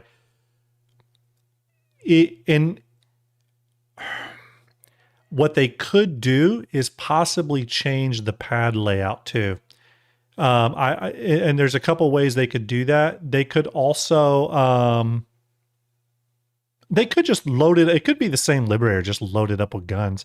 I mean, that precedent is somewhat been set here with the Ironclad. A little different though, because with the Ironclad, the role has now changed, and with repair, rearm, and fuel, I think the roles have separated even more, where, to be totally honest with you, the Ironclad's a cargo ship. We all know that. But the Ironclad Assault, let's be honest on what it is. It's a snub carrier. I know CIG said that Tului was the first snub carrier. It's the Ironclad Assault. It's the first snub carrier, in my opinion. So, I mean, members of the community have a habit of seeing how many snubs they can throw into any ship. Yeah. So, gearing out a ship specifically to that makes sense. Hence I agree, the Ironclad Assault was before the Tului. But going back to the Liberator, I mean, the only thing that I would say to counter that would be you have to have something else to like.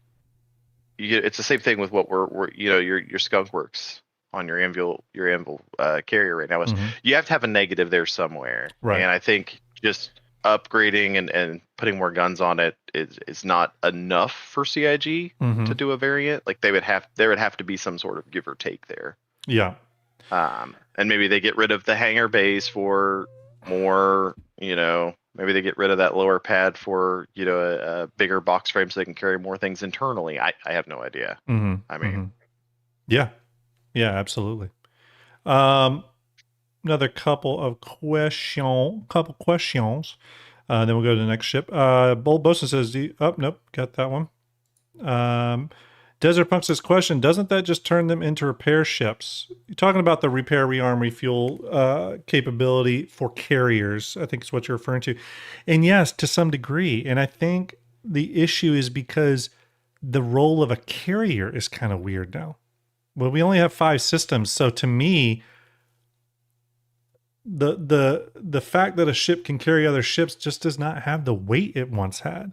And I would say, and specifically take the Kraken and Idris. If repair, rearm, and refuel services weren't coming to those two ships, I would start to wonder if maybe the Idris is the better one, because technically the only benefit to a carrier ship would be carrying ships from A to B, and wouldn't you rather carry them internally to be protected, right? I think with repair, rearm, and refuel services, though, that opens the door for the possibility these ships can do, especially supporting industrial operations. And with that, it just gives them more, it just diversifies the carriers to be able to do more things. And I think ultimately it's a smart decision by CIG. Let's see here. Paratrooper says, I don't think Grim can see my questions. I read that one. Hopefully I got your question earlier, Paratroopers. Arbiter of Mankind says, I feel like the Orion should be made by another manufacturer instead of RSI, maybe maybe Greycat. I can see your thinking there. And we'll get to that when we get to the Orion here in a minute. Because there is some definite Greycat stylings. Question from Wolf Blitzer. Do you think the Arastra will be the Orion loner? Yeah, probably will be. Arbiter of Mankind says, do you think they will reduce the SCU amount in the Orion from 16,288 SCU on the Orion is more than the Holy? Yeah, absolutely. It'll be reduced. I think it'll go down to like 6,000 SCU or something like that for the Orion. It'll come way down to reality for sure. Simon Wolf says, do you think Orion owners will get an Arastra as a loaner? Yes. And how far out is the Orion? Post 1.0. I think it's going to be a post 1.0 ship. And the partial reason there is I think they're going to add additional functionality to the Orion. I think the Orion's going to have drones. I think it's also going to get the ability to ingest nebulous gas cloud formations and refine those in addition to mining asteroids. That's what I think is going to happen. Jungle Zane says, question, does anyone know why we will never get 890 variations? Art, that's a perfect question for you, buddy. Why will we never get 890 jump variations or variants? I would say never say never. Never. CIG has already Hey. CIG has the ability to be like, I'll be honest with you. We said, yeah, and then they do. So it's always possible. I've often wondered if the 890 jump couldn't get maybe a kit at the future that upguns it, but more on that in another time. The Aegis Nautilus, everybody, a ship many of you know that I am a big fan of. This is the mine layer ship. It's the strategic mine layer. I'll go to it here. It's a very old ship in Star Citizen lore. It's actually one of the ships that kind of confuses me a little bit, to be totally honest with you, and the Perseus to some degree as well, but more so this ship. One of the reasons I'm surprised we don't have this ship yet is because I would think this ship would absolutely be in Squadron 42.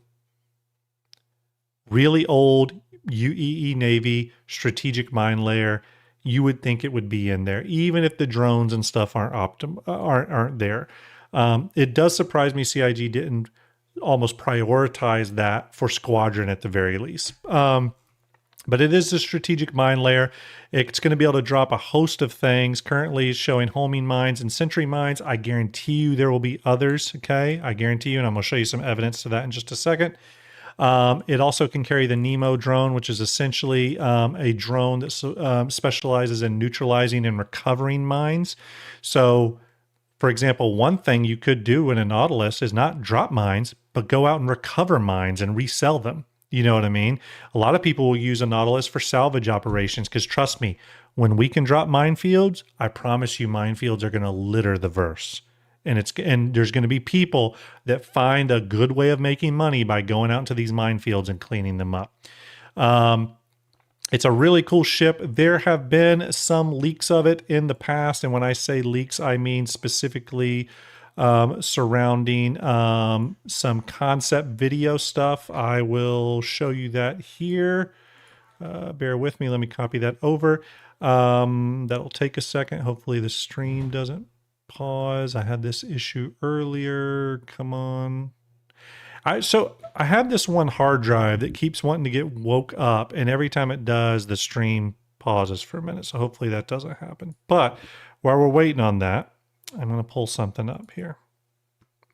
Okay. This is something I was looking for not too awful long ago, and I couldn't find it, but I'm going to share it with you all now. CIG, a few years back, did a Star Citizen or an Inside Star Citizen where they were interviewing employees, and on those employees' monitor was mines.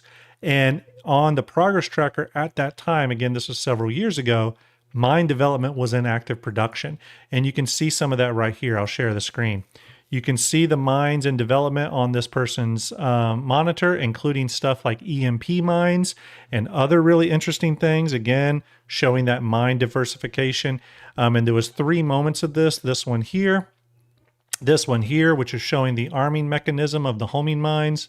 And then this one here, which was showing some really crazy radical mine options here. Again, we don't know what all this means. I do think mine gameplay was developed at some point, and I think it was being headed up by the weapons features team. I think when some of the teams got moved around and absorbed and stuff like that, mine gameplay or mine development may have paused at that time. Although in just in some of the information leaking out recently, it looks like some FPS mines are back on the cards. So who knows? Maybe CIG is circling back to mines. We don't know. In addition, a long time ago, this video was shown. Where is it? There was Nautilus preview video that was shown that showed the concept mesh and kind of a walkthrough of it. Again, this is the Nautilus. I forget, Michael Oberschneier, I think is his name, is the concept artist for the Nautilus. And he really built out a fully featured concept mesh full of interiors and stuff. Now, I have heard from people like Gavin Rothery and stuff that he does the same on his concept ships. So like, I specifically asked Gavin one time on the Kraken, everyone drink, but on the Kraken, I was like, did you concept out the entire interior? And he said, yes. So again, a lot of these ships do get that level of thinking, right? I'll fast forward here a little bit, but you can see they were working on, how the engines and VTOLs moved on the ship, how it deployed mines here. You can see how the mines deploy. They were working on things such as landing gear and turret animations. So a lot of work has gone into the ship, but I have been told by sources that this is the concept mesh, not some sort of a white box or gray box work that was done. I even asked this specifically. It was reaffirmed that it was concept. It's just a really damn good bit of concept work. Okay. Now, when do I think the Nautilus could go into production? Well, if you've been following my content, any day now. I've been saying any day now for 5 years. Look, I really hope the Nautilus goes into production soon. I actually see it as a ship that has a lot of really interesting gameplay usages. And for me, and I know Art has heard me say this, the thing that fascinates me about this ship is that all the combat ships we have in the game right now are offensive based. They're meant to go out and kick some ass. This would be the first combat ship that we get that is defensive in nature. And I would love for us to have both sides of that in the game. The offensive combat and the defensive combat. We just don't have any defensive combat, especially player-facing defensive combat. So it would be nice to have that come into the game, start testing it at this early stage, see where it needs to sit. CIG has confirmed when the info runners talked to Ben Curtis and John Crew when they had lunch with them, one of the questions that was asked was, will we see more mine layers other than the Nautilus? John Crew confirmed that absolutely we will, probably going all the way up to capital level. Okay. Supposedly, Chris Roberts is really excited and big on mine gameplay as well. So I would expect this to still be very much a thing. When it's coming, don't really know, but it's a ship I am eagerly looking forward to. Next, the Misk Odyssey. Fan favorite. A lot of people excited for this ship. This is one of those ships that I don't really think about very often. But I have one in buyback, and I know when it does go into production, I'm going to be pretty excited about it. It's just kind of doesn't do anything for me at the moment because it's exploration focused, and we don't really have a good idea of what exploration gameplay is going to be. And it's a beautiful ship. I think it's one of the most successful MISC designs. But it is a really big ship. When this goes into production, you're going to know about it. CIG is going to talk about it. This ship is very close to Polaris size. Okay, let's be very clear. This is a very big MISC ship. Okay, this is that size category where you kind of can start considering it capital. Now, the Polaris is a capital ship. It's 168 meters long. This ship's 150 meters long. Could grow a little bit. I don't think it will because I think its concept was very close to metric. But at 150 meters, I could see this ship getting capital components because that's getting up there in scale. And then this would be, another big capital ship for them to make. It's got a lot of interesting features. It's got a hangar in there that can support small ships, so ships all the way up to like Prospector. It's got onboard mining capabilities. It's got an onboard refinery that can refine anything brought in via mining and replenish its own fuel supplies. So from an exploration standpoint, that's really good. It has sort of unlimited fuel. Again, it'd be nice to know how that's going to tie into the gameplay when we only have 5 systems. It's got onboard medical facilities. Like I said, it's got the mining capabilities. It is a really fantastic ship for exploration. It is the perfect ship for that. The big problem with this is what is exploration? Now, for me personally, I think exploration is, and many of you may disagree with this, and that's okay. I think the definition of exploration Star Citizen is going to be related to base building.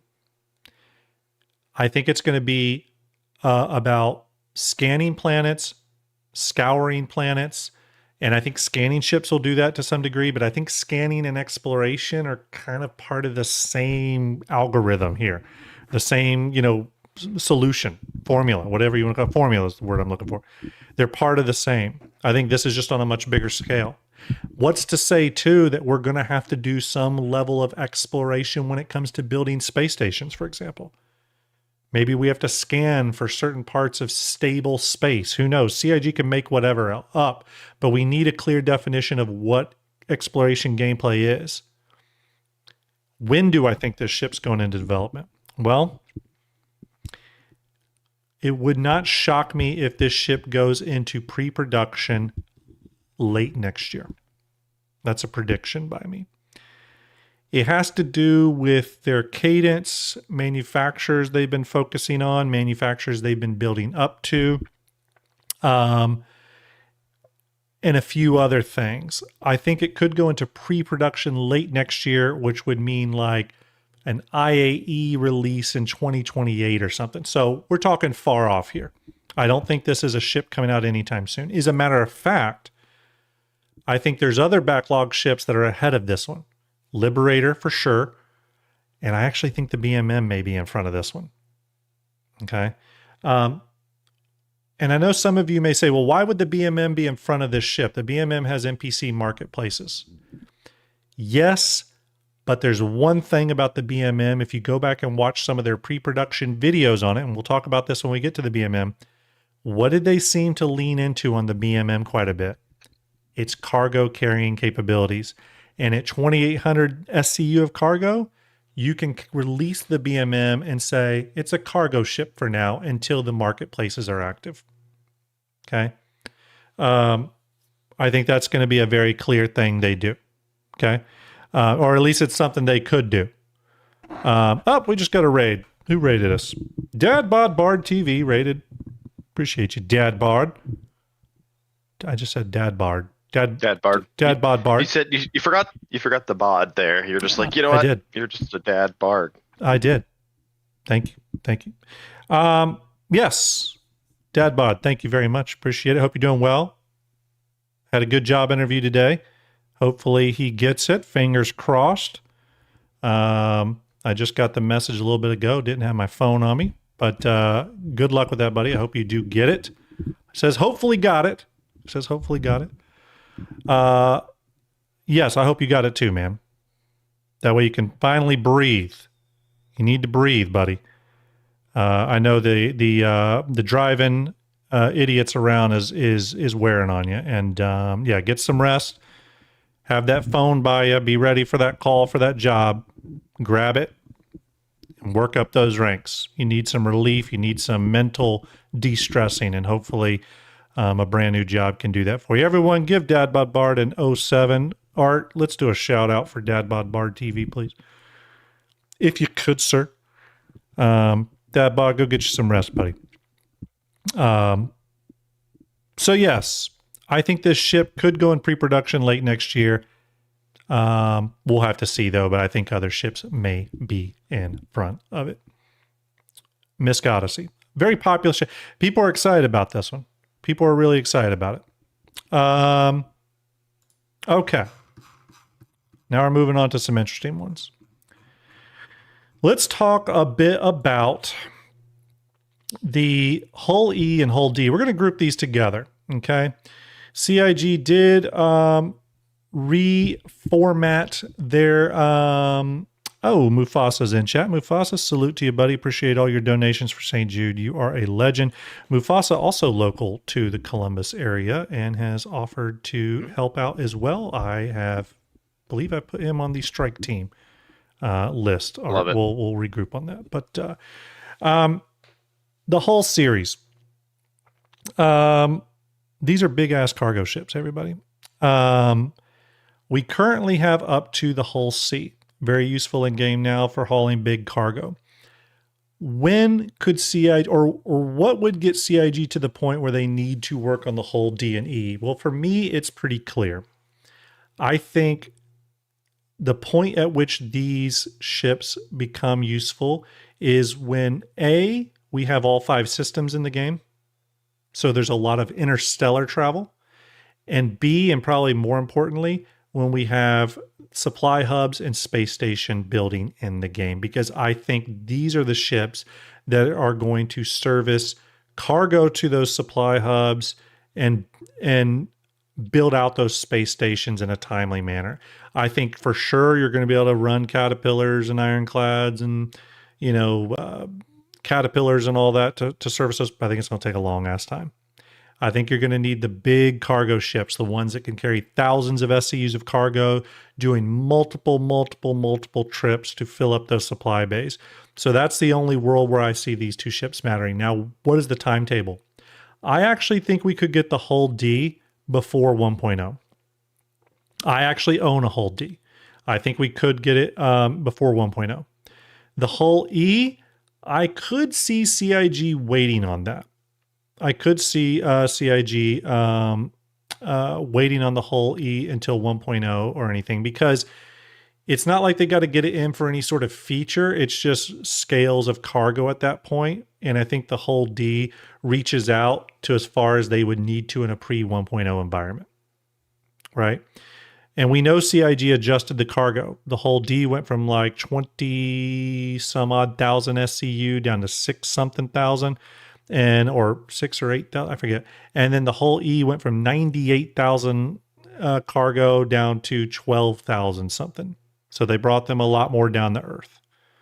But as John Cruz stated, the Hull E is still planned to be the biggest cargo ship for the foreseeable future. Okay. The big question is has CIG done reconcepting on these ships yet? Because they're using the old design stylings you can see here in Fleet Viewer. They're definitely getting a rework visually, externally, or the exterior of them.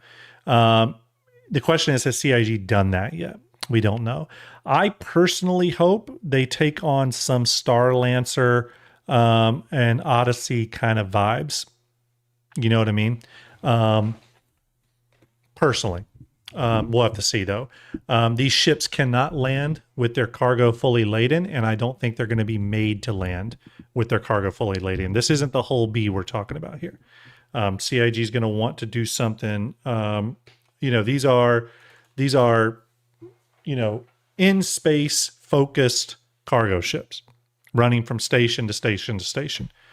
So yeah, I think the hull E and hull D, I think they're pretty far away. I could see the hull D being pre 1.0 and the hull E being post 1.0. Okay. So that's my prediction on those. But here's the thing. We know CIG's chewing away on MISC ships, so you never know. You never know. I would hope, though, that before they put these two ships into production, especially the hull D being the more near-term ship, I would hope they continue to refine and mature the entire gameplay loop for this type of cargo running. Because if any of you have done any hull C gameplay, it's been a while for me, but the last time I attempted it, it was pretty rough. Okay.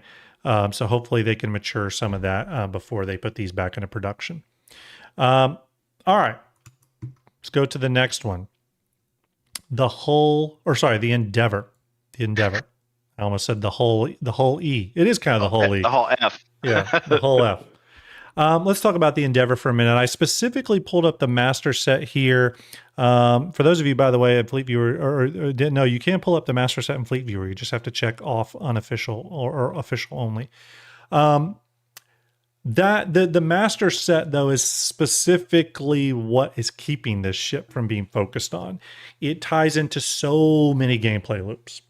Now, I actually disagree with some other creators out there, though, in that I do think they could put the Endeavor into production before all this gameplay is done. It just comes down to what CIG wants to do. It's going to get massively redesigned. That's for sure. I think the front Explorer cab of the ship is going to borrow very heavily from the Starlancer series of ships. I think that the rear of the ship is also going to borrow very heavily from the Odyssey and Starlancer series of ships. I think a lot of these modules are going to be rethought, but I think they could launch this ship with a few modules right out the gate. They could launch it with a crafting module. They could launch it with a cargo module. They could launch it with the hospital module. They could launch it with like the fuel module, this, that, and the other, and the fuel modules could gain refueling capabilities. There's stuff they could launch this ship with. You know what I mean? They can always deliver more modules later. It really just depends on priorities there, CIG. Now, I'll tell you this. And I do suspect this is a thing. But if CIG found themselves in a position where they need to put some ships into production that excite the player base, that get people going, I 100% think they would throw this in pre-production. Hell, even just mentioning that, even if the ship doesn't go into pre-production, them just mentioning, hey, the Odyssey or the Endeavor's going into reconcepting would get people excited. You know what I mean? I actually think the Endeavor has more likelihood of going into production anytime soon than the Genesis Starliner, for example. I think the Endeavor has actual use cases with some of its modules near term versus stuff like the Genesis Starliner where its gameplay is coming in a post 1.0 environment. Right? Endeavor. Continuing on, let's go to this one now. The BMM. We've talked a little bit about it. We've gotten updates over the years. Okay. Let's backtrack a minute. The BMM was in production with Paul Jones's team. Paul Jones was being the former ship art director at CIG. Essentially Ben Curtis now. Formerly it was Paul Jones. Okay. Paul Jones was in charge of a lot of my favorite ships. A lot of the ones we've talked about today. Okay. And brought those visions to life. Paul Jones left CIG when the BMM was in production. When he left, I think some people went with him. Okay, I don't know the full backstory, but essentially that's what I think happened. When that happened, the CIG ship team dropped in people. Okay, they lost manpower. John Cruz talked about this on stage. They paused this ship because a lot of that design aesthetic knowledge went with Paul Jones. It's now been on the back burner. It has not moved forward from that point, even though CIG has showed a few updates on it. Popeyes, thank you for the follow. But it has not moved any further than that. I can confirm that myself. Okay, it has not moved any further from that point. John Crew said something very interesting recently, though, where he said the Merchantman could go into pre-production at the end of this year. Okay, remember, pre-production means you put a couple people on the ship, especially some concept people, to sort of look at where it's at. Okay, doesn't mean it's going to go into active production. It's just pre-production. By the way, shout out Paul Jones. I just talked to Paul Jones just the other day. He's doing well. Moving back to go back home to Manchester. He's doing well though. He's a super nice guy, as he always was. He was on a Starjump Station episode way back in the day. But he's doing good. Excited that the ships have been released. He thinks they're pretty cool. But the BMM, if it goes into pre-production later this year, I do think some elements are going to get rethought. I think it's going to have some changes to the exterior. I think some changes to maybe to some of the layout stuff, but I don't think the ship is getting a massive rework. I know some people are hoping for that. They want the spikies and the aggressive nature of it come back. I think a lot of what we see with the ship is going to stay. I think there may be a few changes though. Okay, new art director and Ben Curtis, you can expect some changes. And Ben Curtis, super talented. We love Ben as well. But if it goes into pre-production into this year, that means it would go into development. Let's say if it did go into development right after pre-production, that means it would go into development sometime in 2027. It's an alien manufacturer on a very large scale, capital level scale. It would take some time to develop it. I think 18 months. That puts it squarely in 2028 time period, and probably would have to be like an IAE 2028 ship to give you a little bit of a timeline if everything went to plan. Okay. But it's possible. Could possibly be IAE 2028 if all those dominoes fell into place. This is one of those weird ships where I have it in my hangar. I got it for like $200, $250, something like that. And I just cannot melt it now because it's gone up in value. So I would lose money. So yeah, there you go. Banu Merchantman. I know a lot of people are excited for this one. I did do a Shipyard episode on this one too. You can find it on YouTube. Go to the Starjump YouTube channel. Go to my pre-recorded Shipyard videos. I did a whole big one on Banu Merchantman. I go in depth on it. If you want more information on this ship, hopefully we'll get an update on it pretty soon. I think the rail-in showed that CIG can do some really interesting alien ships that aren't all combat focused. And it would be really cool to see them finally start production on this ship. I know it would excite a lot of people. I know it would get a lot of people happy. As much as I'm happy for the Kraken being in production, a lot of people out there would get excited for this one going into production. Just a very old backlog ship that hopefully CIG will tackle. But here's what I will say, like that's said on many shows. The fact that it's going into production so late, so long after its concept, it's going to be that much better of a ship. It really is. It really, really is. Okay. Next, the Consolidated Outland Pioneer. Okay. Now, this is a ship that has been in production. I'm actually going to pull up something really quick here. Stand by, everybody. What was it? CitizenCon 2 years ago, CIG pulled back the curtain on Pioneer production. They announced that the ship has going into production as part of the base building initiative that CIG has been focusing on from a gameplay perspective. They showed off the new concept, which was very exciting to see. I thought that it was a very successful reconcepting of the ship. They wanted it to support the updated base building mechanics. obviously support current metrics. They wanted to become a self-sustaining mobile base, and you'll see why that, the changes that were made to make that a reality. They wanted onboard facilities for medical, crafting, refining, and extraction, all stuff not part of the original Pioneer plan. One second. One second, everybody.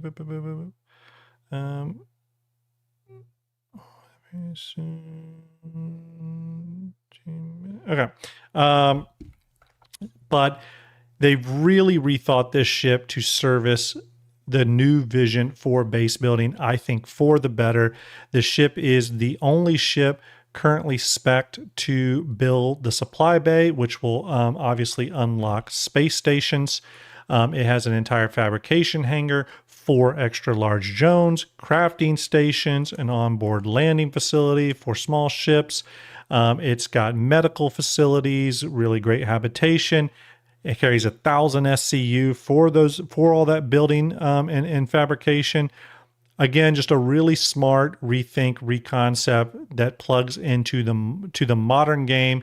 And CIG tried to find quality of life things that I think that really up the value of this ship. Again, the landing gears being the resource extractors, things like that. Having crafting stations on board the ship for smaller items, while the ship focuses on much larger fabrication and construction. Again, CIG was just thinking about this in terms of what could the in-game industrial builder player want. This is the ultimate ship. And again, I think CIG did a fantastic job on its reconcepting. The ship did grow to 247 meters long, so it is longer than an Idris, for those of you curious about the size change to the Pioneer. They did retain a lot of that exterior look. So for those of you that were a fan of the Pioneer, they did try to retain a lot of that. And I think that's what's going to occur on things like the Starliner, the Endeavor, the Crucible. They're going to try to retain a lot of the look and feel of the old concept, but just bring it up to the modern standard. But a lot of people, you've heard me say this, when I say Pioneer level reconcepting, this is what I'm talking about. Okay. So Pioneer, it is in active production. I think it's paused every now and then as they wait for more feature tech to catch up, like ground resource extractors, refining, fabrication hangars, stuff like that. So I think it's chugging along. I think it just gets paused every now and then for further gameplay feature work to catch up.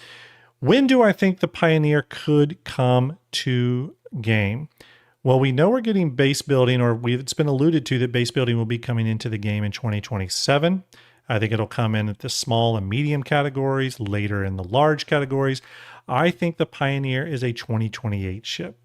I think it's going to be, I do think it's pre 1.0, because I do think they want to test space stations and they want to test extra large base building before we get to 1.0. But I do think it's a 2028 ship, okay? This was always going to be one of the longest in production ships because it has so much feature tech tied to it. Okay. Go ahead. Do you think we're going to get the Forge before this? I mean, I couldn't say them not bringing the Forge in before this, but I think we will. I think we will. I think we're going to get the Forge. I think we're going to get other base builders like the Starlancer build and CSV FM and others to test out all the feature tech that this ship is going to need. So yeah, absolutely. We know the Forge contains ground resource extractors, I believe, in its landing gears. So again, I absolutely think it'll come beforehand. The Pioneer is not going to be the ship that launches with new features other than extra large drones and space station building. But it's not going to be the ship that like launches ground extractors. I think they're going to do that in a number of ships. I could see it even being added to some existing ships. It's possible. But yeah, I think the Forge will come before this. I've even heard some rumors to suggest that the Forge was supposed to come this year. Now, base building got delayed a year. So I think the Forge could be on track for next year. That's my thinking. So Pioneer, if you own it, keep it. This is going to be an extremely important, possibly the most important ship in Star Citizen 1.0. You heard me say it. I think it has the potential to be the most important ship in Star Citizen 1.0. Now I've had a couple people reach out and ask me, Yeah. and I'll just ask you. I know we've talked about this before previously, but when is the new model coming to Fleet Viewer for the Pioneer? I've thought about that. I've been thinking about redoing the exterior myself. Originally, I was just going to wait for CIG, but I think I am going to redo this model to fit the new Pioneer sometime soon. My goal is to get it in this year, though. I know we still got 6 months, but my goal is to get an updated Pioneer model in this year. So it's happening. It's minor differences, but they're still substantial. One dead giveaway, by the way, that you're looking at the old Pioneer model is up here at the front. It has the single VTOLs on front. The new Pioneer has double VTOLs up front. So that's a quick and easy visual cue. So, okay, Pioneer. Next. You know it. You love it. I said it. You said next. We can just go on to the next one. So we don't need to touch this. It's fine. Everybody knows. Drake Kraken. We won't belabor this one, though, everyone. We all have talked about this at length. Look, the ship's in active production. CIG is posting updates for us pretty regularly. Most recently, posting this update that looks fantastic. The ship is targeted for DefenseCon next year.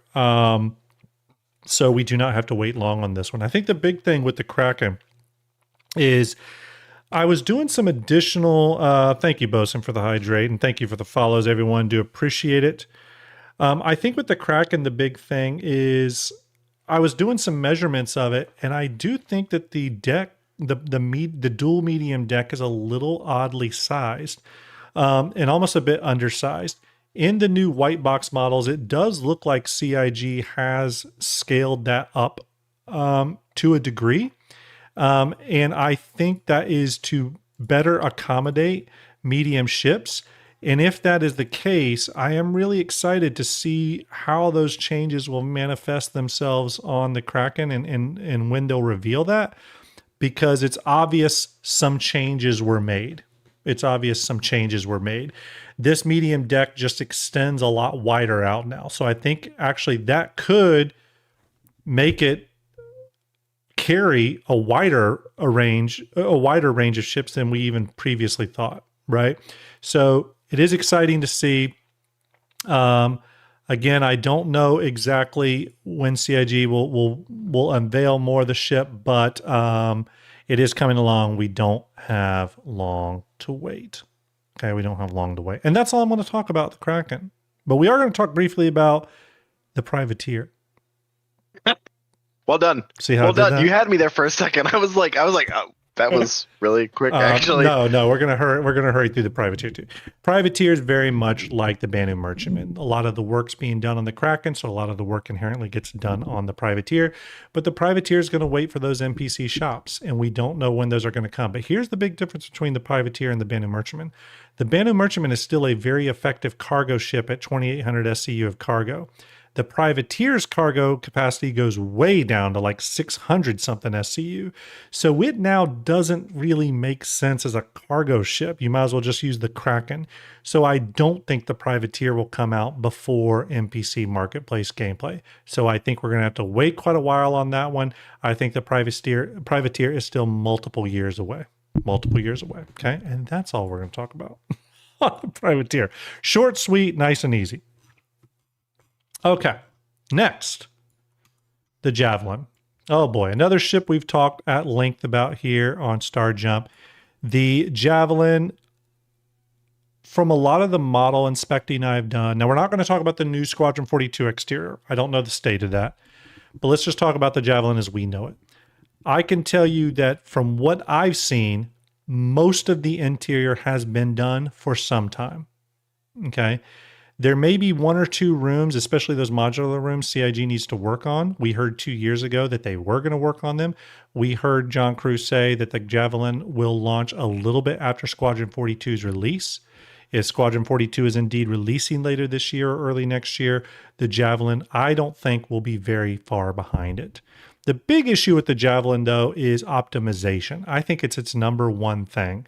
And I think it's the one thing that CIG is probably going to have to do the most work on. We just heard about issues with the Idris and some of its issues with server stability, I think the Javelin is going to be one of those ships that CIG has to take a long, hard look at with optimization, and make sure they address before the ship goes flight ready. But I do see the Javelin coming to players sooner rather than later. Art, I don't know if you have any thoughts on this one. I do. So my thought is, what about the message they sent out a couple months ago about the Kraken and how it was going to be the biggest ship released? Yeah. The team. Yeah. To date, upon its release, and we know it's releasing next Defense June, yeah. or Defense Cons of May. Yeah. So does that say that this is getting, not necessarily Squadron's getting delayed, but that they're going to delay the release of the Javelin? I think it's possible. CIG also could just be very cheeky and do something where the Defense Con starts next year with the Kraken release day one, and then this comes on the last day. Yeah, CIG can get a little weird like that, to where when the Kraken releases, it technically is the biggest player ownable ship until 9 days later, and this one releases. I would not put that above CIG to do. But I can tell you a lot of the work for the Javelin is done in there. I have the interior of the model. I've toured it extensively. There are a couple rooms that aren't there. The torpedo loading room is not like in the model I have, and the modular rooms are not. But that's it. Everything else is there and has been there for quite some time. Now, that doesn't include some gold standard stuff like light switches, this, that, and the other, but it does contain a lot of stuff. So I think it's reasonable to assume that the Javelin could be a next year ship, like a late next year ship, or come, like I said, right along the Kraken, during Defense Con or Invictus or something. Possible. We'll have to see. But here's the other thing to remember. CIG says stuff and then things change. It happens all the time. Absolutely. And absolutely.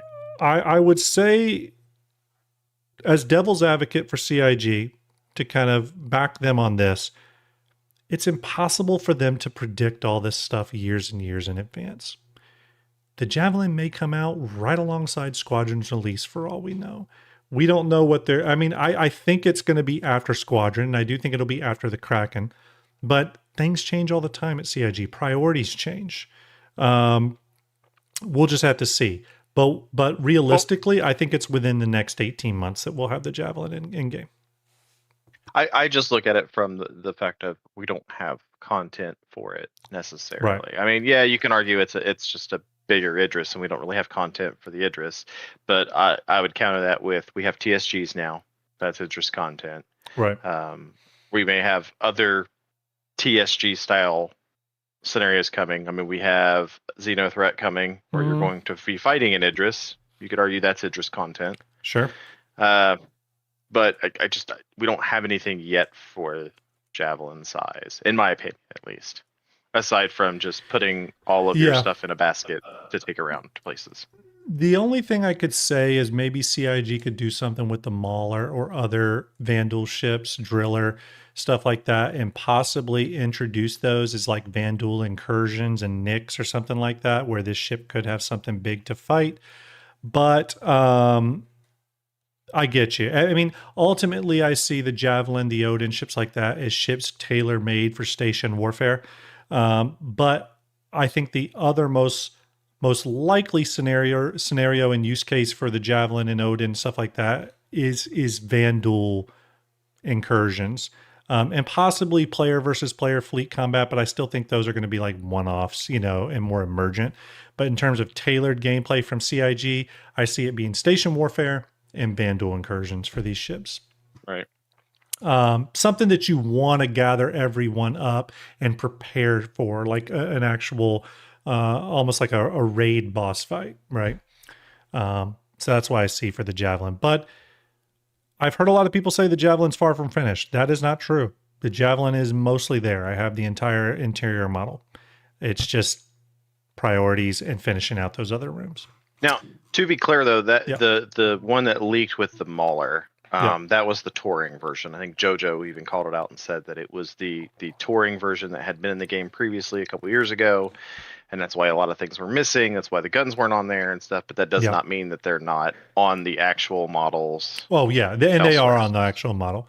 The model I have of the Javelin has everything. The only thing it doesn't have is modular rooms, and it doesn't have the torpedo loading room. Everything else is there. Everything. So, yeah, it's there. It's just, it's not finished. And here's the other thing. It doesn't necessarily mean that they've added some of the gold standard stuff too, like engineering terminals, fuses, light switches. I'm not sure about that. The model I have does not have those things. Let me be very clear. Thank you, Bosun, for the hydrate. Appreciate that. Okay. Next, we've talked a little bit about it tonight. We're going to keep it a little bit short because we're running low on time. But the RSI Orion. Can make this short and sweet for you all. This is a post 1.0 ship, in my opinion. This is mining on a scale we haven't seen. It's refining on a scale that we have yet to see, obviously. I think they're also going to add feature sets to this game, or this ship, sorry. I think it's going to have drones. I think it's going to be able to siphon and process and refine nebula gas clouds, as well as mine extra large asteroids. I think the ship is going to get a substantial redesign, but still kind of have a lot of its look and feel now. I think some of the major things that are going to change, though, are its engines and stuff like that. And I think you might see some RSI stylings come into play. I did a long time ago, I did a redesign of it. Let me see if I can pull that up for you all without killing the While computer. you're pulling that up, I got a speculation for you. Sure. What if, and this ties into your exploration a little bit, what if, and this is again post 1.0, what if CIG had asteroid fields that are not ones that show up on the maps, that are ones that we kind of, almost like it's another system, but it's not? You know what I'm saying? Like pocket areas you could traverse to that aren't really that in are a system. Minor servers. Right, minor servers that you can take an exploration ship out. Yeah, you can go to certain areas, and if you go and you scan certain things and look at different things here and there, and you do do all this work, it opens up one of these to you, and you can jump to it, and then the place, and that would be something perfect for a ship like this. It's just asteroid laden. Just okay, maybe there's some derelict ships there. Maybe that's where you get some Vandal incursions, depending on where you're at, close to say Nick's space. Maybe that's like your higher end, and then that's at a point to bring fleets in and kind of defend the fleet, because while these guys are mining, they're getting attacked. Would be a really cool thing. I think would be. I'll expand on that a little bit. What I see in the future, what I hope is, let's take this as Nyx, right? You've got the star, you get the star, and then you've got sort of the system, right? So all the planets and stuff sort of orbiting within this world here, okay? And then you have other star systems over here that you can jump to, Nyx, or you have Stanton, Pyro, this, that, and the other. And you've got the jump points that go to them, right? The jump points that go to those systems. I hope in the future, or at least this is what I think they're going to do, I think there's going to be transient jump points all throughout systems that exploration ships can find. And let's say there's a transient jump point over here, just in a weird area. You find that transient jump point that's only maybe available for a week or something, and it jumps you to an area that's not a new star system. It's just a little pocket area of space. Pretty big, obviously pretty big. And maybe it has a dense asteroid cluster in it, or a derelict space station, or a derelict Javelin or something, or a Bengal floating around. But you're going to be able to make that jump, you and your crew. The industrial ships will mine, get the valuable resource. Think of it very much like a cave on a planetary surface now. Your industrial ships will do that. Your combat ships will patrol the transient jump point, make sure no one interferes with that. And your cargo ships are ferrying stuff through the transient jump point back and forth to get it in the system. Think of it as an instance that opens up for a limited period of time that you can only find through exploration. And then you're going to use your industrial and cargo ships to exploit that little pocket area, and then boom, this disappears, the transient goes away. So it's not a new system, it's just a little pocket of space somewhere out in the verse. You get what I'm saying? Yeah. Yeah. Now, he also says they don't need jump points for that, just scanning in a better damn map. That's very possible too. That's very possible too. I just think it's a way they could introduce transient jump points, which is something we know they've talked about in the past. But tangenting back to the Orion, here is the reconcept I did of it. Some of you may like it, some of you may not. I was reconcepting the Orion to have some modern RSI stylings. I pulled elements from the Bengal and stuff like that. I pulled some of the spoilers and stuff, and some of the diamond shapes from some of the, the Galaxy and stuff like that.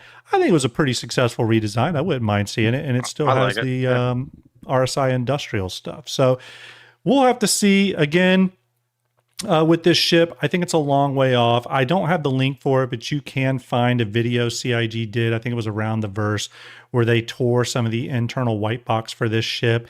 I remember them showing like a lounge area and a brig. I think it had a brig. And some other stuff. I do think ultimately, though, they're going to try to retain a lot of the vibes of this ship. I think it's still going to have the spinning refinery and stuff like that. I think they're going to want to keep some of that really cool stuff, really cool signature silhouette stuff of the ship. I do think it's going to get kind of a redesign, though, that adds functionality. One of the biggest ones, I think, is going to be siphoning and refining nebula gas clouds, essentially. So, okay. Last but certainly not least, you know what it is, everybody. It's the Anvil Odin. Okay, let's talk about it. This is a 752 meter long gunship, battle cruiser that CIG just recently unveiled to much controversy and excitement. I will say, though, as much controversy as there was, I think a lot of people were equally excited for this ship. No, I did not get one. I know a lot of people seem to think I did. I did not. I was not fast enough, lucky enough. And it is a very big ship, though. It's got guns for days, including size 12 guns, just all over the place. It's got a massive size 12 pilot-controlled beam weapon, which is absolutely insane. It's got a pretty big hangar area inside of it that can fit paladins. I've heard, was it JoJo or Fox? Someone did some measurements, or maybe it was Tristpone, and it looked like you could fit even a Perseus inside. I mean, absolutely huge. So it's a big one. I think we just did a lot of shows on this, so we don't need to belabor this one. But I really do think this ship is 5 years away minimum. 5 years away minimum. Why do I think that? Because they're going to have to build up to this level of Anvil kit. The biggest Anvil ship we have outside of this is the Anvil Carrack. Okay? The next one will be the Liberator. We don't have any Anvil ships bigger than that. This ship is much bigger than those. This ship is bigger than a Javelin. I think what we're going to see, and this could be really exciting to people, is I think we're going to see other large and capital Anvil ships, military Anvil ships too, because they're going to want to use the Anvil military kit for this ship. So what do we hope they see? Or what do I hope they see? Or what do I hope we see? If I can speak clearly here. I hope we see an Anvil competitor. Yeah, I know. You need some? I do. I need to take a sip here of my drink. I hope we see an Anvil competitor to the Nautilus, an Anvil mine layer. Maybe it's a capital size mine layer. I would like to see an Anvil competitor to the Polaris. I'd like to see an Anvil competitor to the Idris. You know, Corvette size, frigate sized. I think Anvil would be the perfect company to create a competitor mine layer versus Aegis from a lore perspective. Probably more suited for that than any other manufacturer. So I think we're going to see some really exciting large Anvil combat ships come in the interim while we're waiting for the Odin. And here's what I would say to that for people that are like, oh shit, we're never going to get the Odin. It's going to be 40 years away. You want that. You do not want CIG to go from the Liberator to this thing. because that means they're going to be maturing that capital anvil kit as they're doing it, as they're building the Odin. The Odin will become the test bed for anvil stuff. And personally, and this isn't a critique on CIG, but all you have to do is go back to their ISC or their SCL on the Odin, where they're walking through a lot of the concept rooms, and you can very clearly see a lot of the concept rooms don't look totally thought out. And that's because they don't have anvil kit at that scale. They're trying to figure out what to do with these rooms. You don't want them experimenting when they make your $5,000 ship. You want them to know exactly what anvil design is at this scale. And to get to that level of knowledge, they've got to build out these other anvil ships. Art, go ahead. Well, I mean, going back to your discussion on kits. I mean, look how things have changed since they've kind of done that whole focus on building kits out versus building ships out. Yeah. Manufacturers make more sense. They've got more of a design feel versus just kind of like an off the cuff, like this ship looks like this because it looks like the concept, and you're like, why is this one different than this and that? And the speed in which they're coming out with some of these ships now that they have these kits is they can drop a Drake ship, they can drop a Drake snub along with the Ironclad because they have a kit. Yeah. They can drop MISC stuff because of the kit. So getting those kits done first will then allow us to get, I think, more ships in the future before they get burn out on something working so much on this, get burn out on it, and we don't see another big anvil ship for a while. Yeah, absolutely. I mean, I think that's a great point. So yeah, if you were lucky enough to get the Odin, I would say, I didn't get the Odin, by the way, but I did have an awesome Starjumper send me the paints, which was kind of funny. So I have the Odin paints, I just don't have it ship. But thank you very much for that. But yeah, the Odin is, I know some people were messaging me saying, what, CIG doesn't make it to where you get one? No, I can promise you all, CIG does not give any favoritism when it comes to hull limited ships. I'm in the same position all of you are.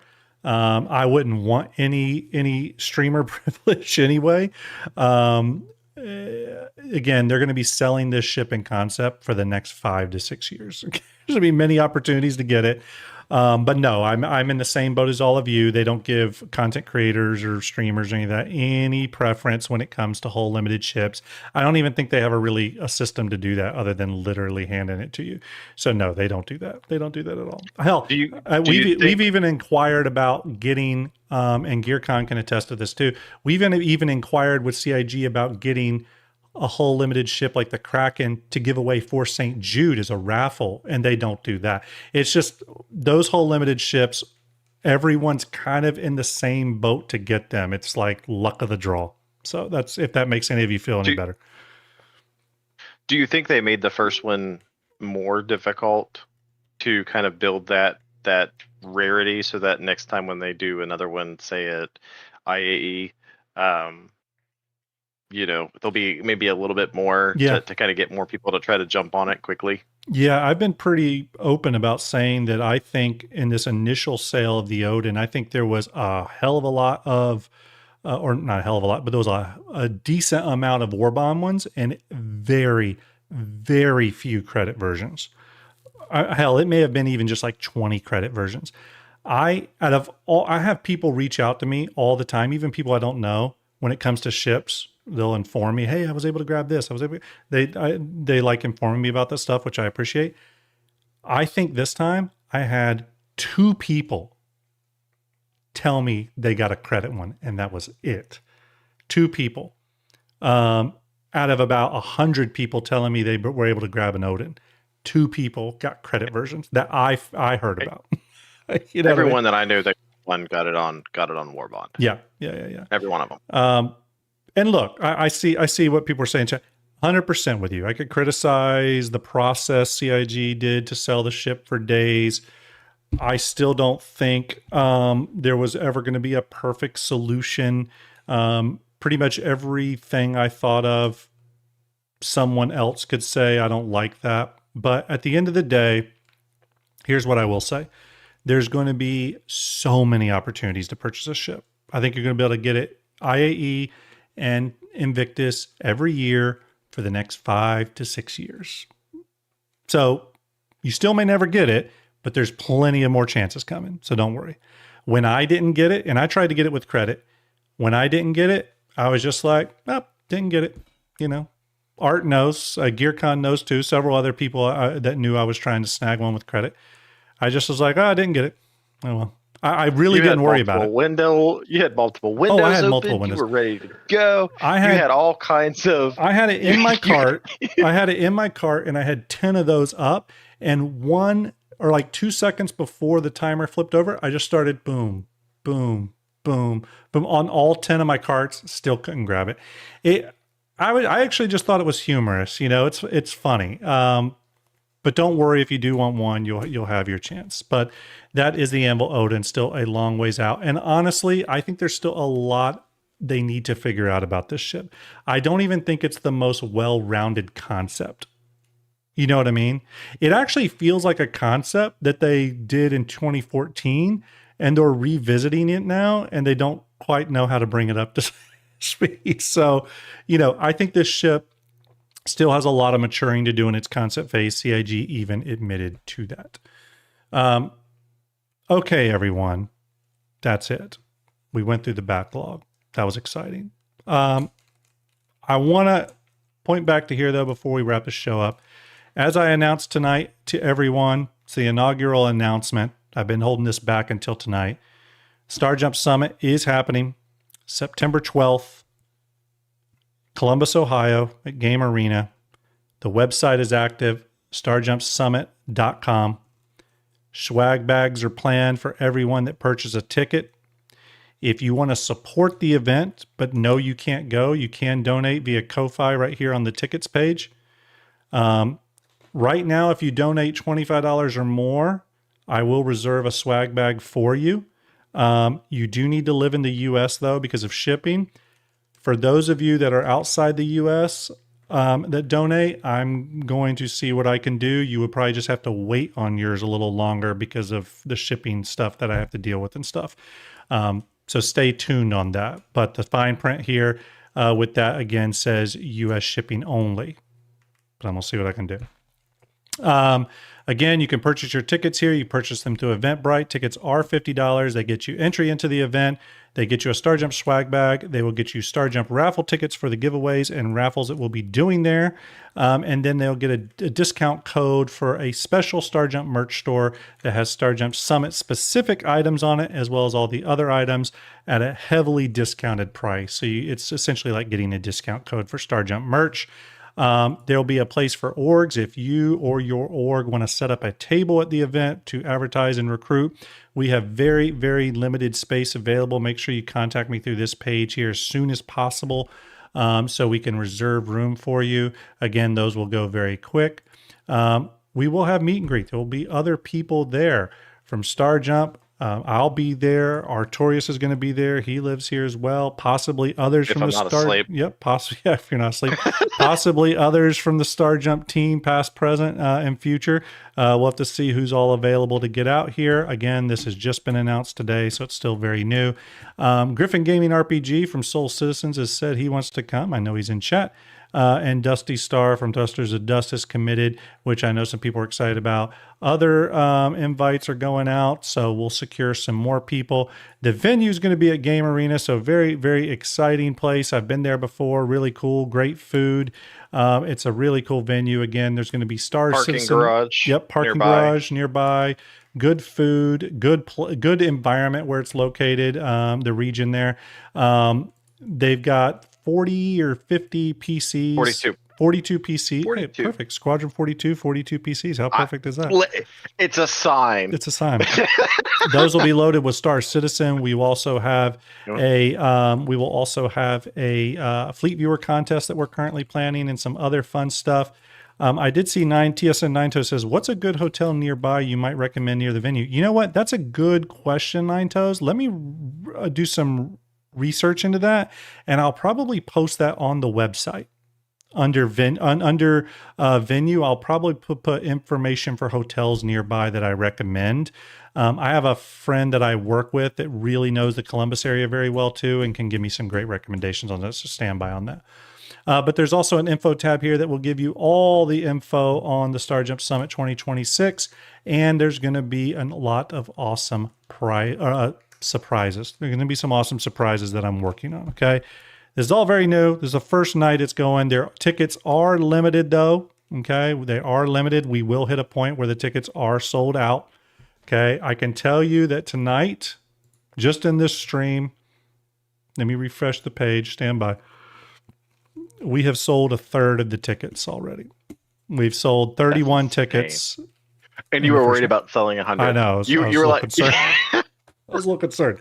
But yes. And then, there's going to be some special guests and stuff there. We'll see who all from the Starjump team can come out. We'll see what other content creators and stuff can come and make that happen. It's going to be fun, good time, a way for us all to socialize, get to know each other, chat, all that kind of good stuff. I can't wait. Make sure you check out the website. I later tonight and in the morning am going to make an effort to get all the information out on all the Discords, all the socials, the Ohio Bar Citizens Discord, all that kind of good stuff. But again, tickets will sell out fast. Robert Vos says, streaming the event or not?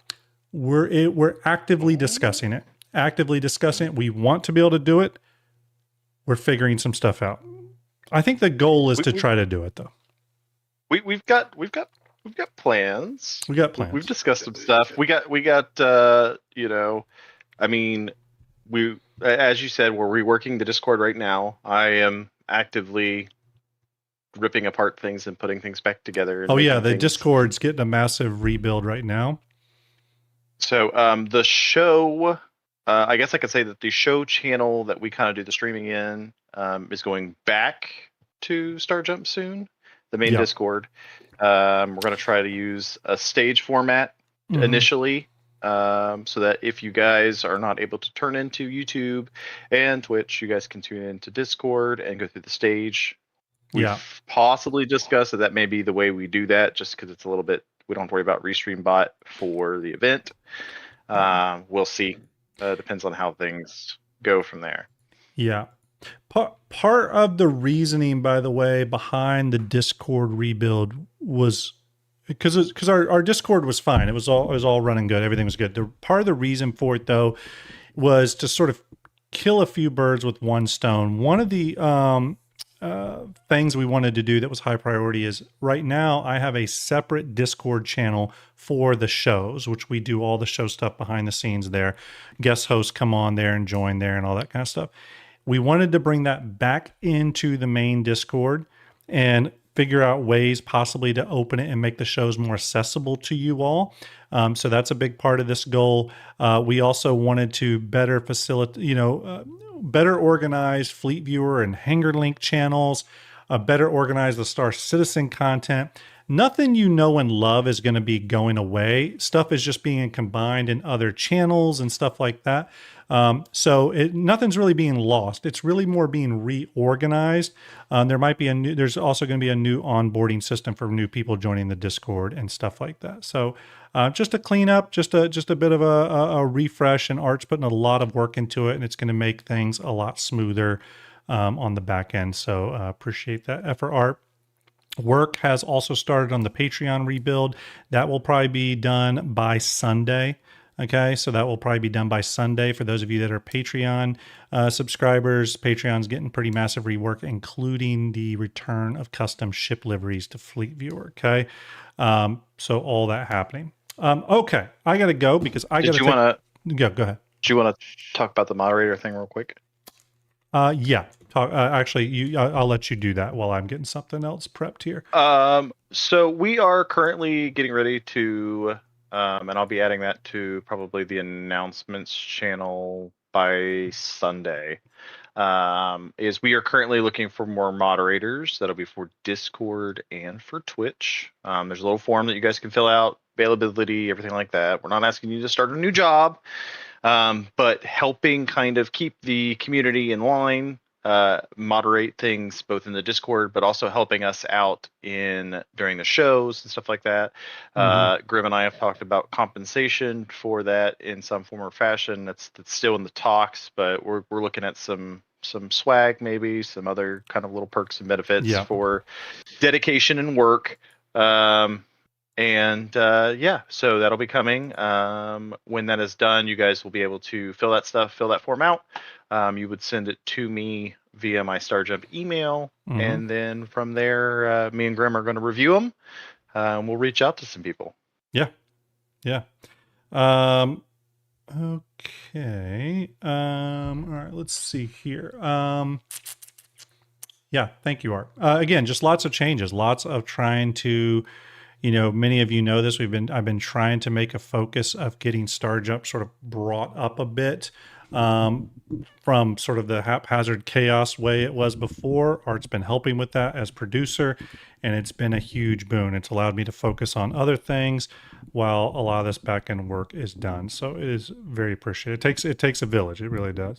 And new Twitch emotes soon, and I'm only saying that to put pressure on you to get them done. New Twitch emotes. I'm tired. Yeah, new Twitch emotes are coming. Yelling at me about Twitch emotes that are not spammable. New Twitch emotes are also going to be worked on. Actually, those are going to be worked on as soon as this weekend as well. Okay, so stay tuned on that. All right, everybody, I do got to run Starjump Summit. Very exciting. We went through the backlog, a lot of good stuff. Everyone, I appreciate you all for being here tonight. For all the follows, the subscribes, all that stuff, the gifted subs, you're all legendary. Do appreciate it. It goes a long way towards the growth of this channel, so thank you very much. I look forward to seeing those of you that have bought Summit tickets. I look forward to meeting you in person. That's going to be amazing. Tonight, we're going to raid Love on G-Fan. Going to send you over his way. Make sure you give him some Starjump love. I appreciate you all. I'll be seeing you all. Real quick. Yeah. Punk asked a question. If we can't make it to the Starjump Summit, how long do we have to donate to secure a swag bag?